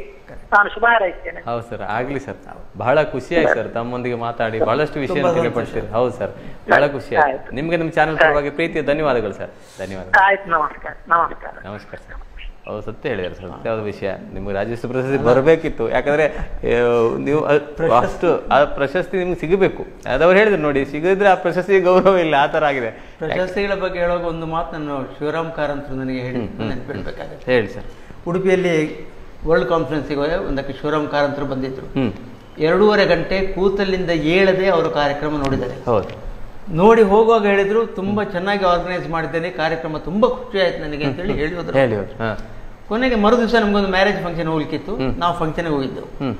ಅವತ್ತು ಉದಯವಾಣಿ ಪೇಪರ್ನಲ್ಲಿ ಕೈಯಿಂದ ದುಡ್ಡು ಹಾಕಿ ಶಂಕರ್ ಮಾಡಿದ ಕಾನ್ಫರೆನ್ಸ್ ಅಂತೇಳಿ ನ್ಯೂಸ್ ಐಟಮ್ ಬಂದಿತ್ತು, ಉದಯವಾಣಿಯಲ್ಲಿ ಬಂದಿತ್ತು. ಅದೇ ನೀವು ಕೈಯಿಂದ ದುಡ್ಡು ಹಾಕಿ ಕಾನ್ಫರೆನ್ಸ್ ಮಾಡಿ 5 ಲಕ್ಷ ನಾನು ಕೈಯಿಂದ ಹಾಕಿದ್ದೇನೆ, ಹಾಕಿ ಕಾನ್ಫರೆನ್ಸ್ ಮಾಡಿ. ಅದನ್ನ ಇವರು ನೋಡಿ ಕಾರ್ ತಗೊಂಡು ಅವರು ಮತ್ತೆ ಅವರ ಒಟ್ಟಿಗೆ ಅವ್ರ ಲೇಡಿ ಅವರ ಹೆಸರು ಕಾರಂತ ಒಟ್ಟಿಗೆ ಇದ್ರ ಕೊನೆವರೆಗೂ ಇದ್ರಲ್ಲ ಲೇಡಿ ಅವರ ಹೆಸರು ಸ್ವಲ್ಪ ನೆನಪುದಿಲ್ಲ ಈಗ ಬಿಡಿ. ಅವರು ನಮ್ಮ ಮನೆಗೆ ಬಂದರು. ಮನೆಗೆ ಬರುವಾಗ ಮನೆಗೆ ಬೀಗ, ಕೊನೆಗೊಂದು ಚೀಟಿ ಇಟ್ಟು ಹೋದ್ರು. ನಾವು ಮದುವೆ ಮುಗಿಸಿ ವಾಪಸ್ ಬರುವಾಗ ಅವತ್ತು ಆಸ್ಟ್ರೋ ಮೋಹನ್ ಕೂಡ ನಮ್ಮ ಜೊತೆ ಮದುವೆಗೆ ಬಂದಿದ್ರು. ಅವರು ನಮ್ಮ ಜೊತೆ ಇದ್ರು. ಮನೆ ಒಳಗೆ ಹೋಗಿ ನಾವು ನೇರವಾಗಿ ಕೋಟಕ್ಕೆ ಹೋದೆವು. ಹೋಗಿ ಅವ್ರ ಮನೆಗೆ ಹೋದೆವು. ಮನೆಗೆ ಹೋದಾಗ ಅವರು ಬಹಳ ಖುಷಿಯಿಂದ ನಮ್ಮನ್ನ ಕರೆದು ಕೂತ್ಕೊಳಿಸಿ ಹೇಳಿದ್ರು, ತುಂಬಾ ಒಳ್ಳೇದಾಯ್ತು ಪ್ರೋಗ್ರಾಮು, ನಾನು ಉದಯವಾಣಿ ನೋಡಿದೆ ಇವತ್ತು, ನೋಡಿ ನಿಮ್ಮ ನಷ್ಟದಲ್ಲಿ ನಂದೊಂದು ಇಷ್ಟು ಪಾಲು ಇರಲಿ ಅಂತ ಹೇಳಿ 5,001 ರೂಪಾಯಿಗೆ ಒಂದು ಚೆಕ್ ಬರೆದು ಕೊಟ್ರು. ಅವತ್ತು ಅವರ ಅಕೌಂಟ್ ಅಲ್ಲಿ 5,600 ರೂಪಾಯಿ ಇದ್ದದಂತೆ. ಅದು ಮತ್ತೆ ಪುನಃ ಪತ್ರಿಕೆಯವರು ಹಾಕಿದಾಗ ನೋಡಿ ನನಗೆ ಗೊತ್ತು, ಕೊಟ್ರು. ಅದನ್ನು ಕೊಡುವಾಗ ಅವ್ರನ್ನ ಮೀಟ್ ಮಾಡ್ಲಿಕ್ಕೆ ಬಂದವರೊಬ್ರು, ಒಂದು ಫಂಕ್ಷನ್ಗೆ ಅಧ್ಯಕ್ಷ ಗೆಸ್ಟ್ ಆಗಿ ಕರೀಲಿಕ್ಕೆ ಬಂದವರು, ಅವರು ಈಗ ಶಾಸ್ತ್ರಿಗಳು ಹೇಳಿದಾಗೆ ಮಾತು ಹೇಳಿದ್ರು, ಶಂಕರ್ ಇಷ್ಟೆಲ್ಲ ಇದು ಮಾಡಿದ್ರು ಕೂಡ ಅವ್ರನ್ನ ಯಾರೂ ಇಷ್ಟ ಅವರಿಗೆ ಗುರುತಿಸಲಿಲ್ಲ, ಅವರಿಗೆ ಸನ್ಮಾನ ಇದು ಮಾಡಲಿಲ್ಲ ಅಂತ ಹೇಳಿದ್ರು. ಆಗ ಕಾರಂತರು ನನಗೆ ಒಂದು ಮಾತು ಹೇಳಿದ್ರು, ಅವರ ಧ್ವನಿ ಗೊತ್ತಲ್ಲ, ನೀವು ಯಾವತ್ತು ಕೂಡ ಶಂಕರ್ ನೆನಪಿಟ್ಕೊಳ್ಳಿ, ನಾನು ಹಾಗೆ ಮಾಡಿದ್ದೇನೆ, ಹೀಗೆ ಮಾಡಿದ್ದೇನೆ, ಅದು ಮಾಡಿದ್ದೇನೆ, ಇದು ಮಾಡಿದ್ದೇನೆ, ಆದ್ದರಿಂದ ನನಗೆ ಪ್ರಶಸ್ತಿಯನ್ನು ನೀಡಬೇಕಾಗಿ ಕೇಳಿಕೊಳ್ಳುತ್ತೇನೆ ಅಂತ ಅಪ್ಲಿಕೇಶನ್ ಹಾಕಬಾರ್ದು. ನಿಮಗೆ ಸಿಗಬೇಕಾದ ಪ್ರಶಸ್ತಿಗಳು ಏನಿದೆಯೋ ಅದಕ್ಕಿಂತ ಜನರು ನಿಮಗೆ ಕೊಟ್ಟಿದ್ದಾರೆ, ಕೊಟ್ಟಾಗಿದೆ, ಅದೇ ಸಾಕು. ಅಪ್ಲಿಕೇಶನ್ ಹಾಕುವ ಪ್ರಶಸ್ತಿ ಬೇಡ. ನಾನು ಕೂಡಲೇ ಅವರ ಕಾಲಿಗೆ ಅಡ್ಡಬಿದ್ದು ಹೇಳಿದೆ, ನಿಮ್ಮ ಈ ಮಾತನ್ನ ಶಿರಸ ವಹಿಸ್ತೇನೆ ನಾನು. ಅವಾಗ ಅವರು ಮನವರ್ತ ಹೇಳಿ ಮೇಲಿಂದ ಆ ಪೇಟ ಇದೆಯಲ್ಲ, ಮೈಸೂರು ಪೇಟ, ನನಗೆ ಸನ್ಮಾನದಲ್ಲಿ ಒಬ್ರು ಮೈಸೂರಿನಲ್ಲಿ ಕರ್ನಾಟಕ ಗವರ್ಮೆಂಟ್ ಇಂದ ಆಗಿದ್ದಲ್ಲ, ಅದನ್ನ ಕೊಡು ಅಂತ ಹೇಳಿದ್ರು. ಕೊನೆಗೆ ಆ ಪೇಟವನ್ನು ತರಿಸಿ ನನ್ನನ್ನು ಹತ್ತಿರ ಕೂತ್ಕೊಳಿಸಿ ನನ್ನ ತಲೆ ಮೇಲೆ ಆ ಪೇಟ ಇಟ್ಟು ಆಶೀರ್ವಾದ. ಅದೇ ದೊಡ್ಡ ಪ್ರಶಸ್ತಿ. ಅದಕ್ಕಿಂತ ದೊಡ್ಡ ಪ್ರಶಸ್ತಿ ಅದಕ್ಕಿಂತ ದೊಡ್ಡ ಪ್ರಶಸ್ತಿ. ನಾನು ಯಾವುದೇ ಪ್ರಶಸ್ತಿಗೆ ಅಪ್ಲಿಕೇಶನ್ ಹಾಕೋದಿಲ್ಲ. ಅವರು ಗುರುತಿಸಿ ಕೊಡಬೇಕು. ತೆಲುಗು ಅಕಾಡೆಮಿ ಮೆಡ್ರಾಸ್ನವರು, ಅವರು ಯುಗಾದಿ ಪುರಸ್ಕಾರ ಅಂತ ಹೇಳಿ ಅವರು, ನಾನು ಅಪ್ಲಿಕೇಶನ್ ಹಾಕಿದ್ದಲ್ಲ, ಅವರು ಆಲ್ ಇಂಡಿಯಾ ರೆವೆದಲ್ಲಿ ಅವರೇ ಸರ್ಚ್ ಮಾಡಿ ನಮ್ಗೆ ಒಂದು ಲೆಟರ್, ಈ ಸಲದ ಯುಗಾದಿ ಪುರಸ್ಕಾರಕ್ಕೆ ಯು ಹ್ಯಾವ್ ಬಿನ್ ಸಿಲೆಕ್ಟೆಡ್, ನೀವು ಅಕ್ಸೆಪ್ಟ್ ಮಾಡ್ತೀರಾ ಅಂತ. ಒಂದು ಅಕ್ಸೆಪ್ಟ್ ಮಾಡ್ತೇವೆ ಅಂತ ಹೇಳಿದ್ರೆ ನಮ್ಗೆ ಇಲ್ಲಿಂದ ಮೆಡ್ರಾಸಿಗೆ ಹೋಗುವಲ್ಲಿವರೆಗೆ ಹೋಗಿ ಬರುವ ಎಲ್ಲಾ ಖರ್ಚು ವೆಚ್ಚ ಎಲ್ಲ ಕಳೆದು ಒಂದು ಸುಂದರವಾದ ವೀಣೆ, ಇದು ಇಷ್ಟೊಂದಿದೆ ವೀಣೆ, ಅದು ಪ್ರಶಸ್ತಿ ಅವರು ಕೊಡೋದು. ಆಮೇಲೆ ಸರ್ಟಿಫಿಕೇಟ್ ಕೊಟ್ಟು ನನಗೆ ಯುಗಾದಿ ಪುರಸ್ಕಾರ ಕೊಟ್ಟರು. ಅದು ಅವರೇ ಕೊಟ್ಟದ್ದು, ನಾನೇನು ಅಪ್ಲಿಕೇಶನ್ ಹಾಕಿದ್ದಲ್ಲ. ಹೌದು, ಗುರುತಿಸಿ ಅವರೇ ಅಷ್ಟೇ. ಅದೇ ಈಗಂದ್ರೆ ಗುರುತಿಸ್ಲಿಕ್ಕೆ ಸುಲಭ ಸರ್. ಈಗ ನಿಜವಾಗಿ ಎಲ್ಲರದ್ದು ಬಯೋಡಾಟಾ ಎಲ್ಲವೂ ಜಾಲತಾಣಗಳಲ್ಲಿದೆ, ಹೆಸರು ಹೊಡೆದು ಕೂಡ ಸಿಗ್ತದೆ, ಏನ್ ಮಾಡಿದ್ರೆ, ಏನ್ ಸಾಧನೆ ಮಾಡಿದ್ರೆ. ಅದರೊಟ್ಟಿಗೆ ಸಾಧನೆ ಮಾಡಿದವ್ರದ್ದಿದೆ, ಸಾಧನೆ ಮಾಡಿದವ್ರದ್ದಿದೆ. ನೋಡಿ, ಈಗ ಮ್ಯಾಜಿಕ್ ನಲ್ಲಿ ನಾನೀಗ ಕುಡಿತದ ಬಗ್ಗೆ ಮಾಡ್ತಾ ಇದ್ದೇನೆ, ಹೊಸ ಮಧ್ಯವರ್ಜನ. ನಾನು ಕೇಳ್ಬೇಕಂತಿದ್ದೆ ಸರ್, ಅದು ಯಾವ ರೀತಿ ಸರ್ ಮಾಡುತ್ತಾವ? ಮಧ್ಯವರ್ಜನ ಅಂದ್ರೆ ಅದು ಈಗ ಒಂದು ನವಜೀವನ ಸಮಿತಿ ಅಂತ ಇದೆ ಅವರಲ್ಲಿ, ಧರ್ಮಸ್ಥಳದವ್ರು ಮಾಡ್ತಾರೆ. ಅದರಲ್ಲಿ ಬೇರೆ ಬೇರೆ ಮದ್ಯಪಾನವನ್ನು ಬಿಟ್ಟ ನಂತರ ಅವರು ಜೀವನದಲ್ಲಿ ಹೇಗೆ ಸಕ್ಸಸ್ ಆದ್ರು ಅಂತ ಹೇಳಿ ಅವರ ಅನುಭವನ ಹೇಳ್ತಾರೆ. ಇಲ್ಲಿ ಉಡುಪಿ ರಾಜಾಂಗಣದಲ್ಲಿ ಆಗಿತ್ತು ಪ್ರೋಗ್ರಾಮ್. ನಾನು ಅದನ್ನು ಕೇಳಿದಾಗ ನನಗೆ ಅನಿಸ್ತು, ಬ್ಯಾಂಕ್ ಮ್ಯಾಜಿಕ್ ಅಂತ ಮಾಡಿದಾಗೆ ಇದ್ರ ಬಗ್ಗೆ ಯಾಕೆ ಮಾಡಬಾರ್ದು ಅಂತ. ಹೌದು, ಕೂಡಲೇ ನಾನು ಹೋಗಿ ವೀರೇಂದ್ರ ಹೆಗಡೆ ಅವ್ರಿಗೆ ಹೇಳಿದೆ, ಮಾಡಿ ಅಂತ ಹೇಳಿದ್ರು. ಹಾಗೆ 1.5-2 ಗಂಟೆಯ ಕಾರ್ಯಕ್ರಮ. ಅದರಲ್ಲಿ ಮ್ಯಾಜಿಕ್ ಶೋ ಅಲ್ಲ, ಆದ್ರೆ ಕುಡಿತ ಮತ್ತೆ ದುರ್ವ್ಯಸನಗಳೆಲ್ಲ, ಡ್ರಗ್ಸ್, ಸ್ಮೋಕಿಂಗು, ಅದು ಪ್ರತಿಯೊಂದು ಯಾವ್ದನ್ನು ಬಿಟ್ಟಿಲ್ಲ ನಾನು. ಅದು ಎಲ್ಲದರಿಂದಾಗಿ ನಮ್ಮ ದೇಹದ ಮೇಲೆ, ಆರೋಗ್ಯದ ಮೇಲೆ ಏನು ಪರಿಣಾಮ ಆಗ್ತದೆ, ಆದ್ರಿಂದ ನಾವು ಇದನ್ನು ಬಿಡಬೇಕಾದ್ರೆ ಏನಾಗಬೇಕು, ಇದ್ರ ಬಗ್ಗೆ ಎಲ್ಲ ಒಂದೊಂದು ಮ್ಯಾಜಿಕ್ ಐಟಮ್ ಮಾಡಿದ್ದೇನೆ. ಅಲ್ಲಿ ಟ್ರಾವೆಲರ್ಸ್ ಚೆಕ್ ಅಂತ ಹೇಳಿ ಸಿಂಡಿಕೇಟ್ ಬ್ಯಾಂಕಿಗೆ ಒಂದು ಮ್ಯಾಜಿಕ್ ಐಟಮ್, ಅದೇ ರೀತಿ ಇದರಲ್ಲಿ ಎಲ್ಲ ಒಂದೊಂದು ಐಟಮ್ ಮಾಡಿದ್ದೇನೆ. ಮಾಡಿ ತಿಂಗಳಿಗೆ 2 ಸಲ ಒಂದು ಕ್ಯಾಂಪ್ ಆಗ್ತದೆ ಉಜಿರೆಯಲ್ಲಿ. ನಾನು ಆ ಕ್ಯಾಂಪಿಗೆ ಹೋಗಿ ಮಾಡ್ತಾ ಇದ್ದೇನೆ. 12 ವರ್ಷದಿಂದ ಮಾಡ್ತಾ ಇದ್ದೇನೆ. ನಿನ್ನೆ ಇತ್ತು, ನಿನ್ನೆಲ್ಲಿ 4 ಜನ ಮುಗಿಸಿ ಬಂದಿದ್ದೆ ಕ್ಯಾಂಪಿಗೆ. ಅಂದ್ರೆ ತುಂಬಾ ಜನ ಬಿಟ್ಟಿದ್ದಾರೆ ಸರ್, ಬಿಟ್ಟ ರಿಸಲ್ಟ್ಗಳು ತುಂಬಾ. ನೀವಂದ್ರೆ ಹೇಳುವಂದ್ರೆ ಬಿಟ್ಟವರ ಒಳ್ಳೇದಾದ ಬಗ್ಗೆ ಹೇಳ್ತಿದ್ದೆ. ಮತ್ತೆ ಅಲ್ಲೇನು ಜಾದು ಮಾಡ್ತಾ ಇಲ್ಲ, ಅಲ್ಲಿ ಐಟಮ್ ಇದೆ. ಆದ್ರೆ ಜಾದು ಡ್ರೆಸ್ ಎಲ್ಲ ಮ್ಯಾಜಿಕ್ ಡ್ರೆಸ್ ಹಾಕೊಂಡಲ್ಲ, ಹೀಗೆ ಸಿಂಪಲ್ ಡ್ರೆಸ್ ಅಲ್ಲಿ ಹೋಗಿ ಮಾತಾಡ್ಕೊಂಡು. ಈಗ ಉದಾಹರಣೆಗೆ ಒಂದು ಹೇಳ್ತೀನಿ ನಾನು, ಕುಡಿದು ಗಂಡ ಹೆಂಡತಿ ಜಗಳ ಮಾಡ್ತಾರೆ, ಹೊಡ್ಕೊಳ್ತಾರೆ, ಡೈವೋರ್ಸ್ ಆಗ್ತದೆ. ಇದ್ರ ಬಗ್ಗೆ ಒಂದು ಐಟಮ್ ಮಾಡಿದೆ. ಒಂದು ಮದುಮಗನ ಬೊಂಬೆ, ಒಂದು ಮದುಮಗಳ ಬೊಂಬೆ.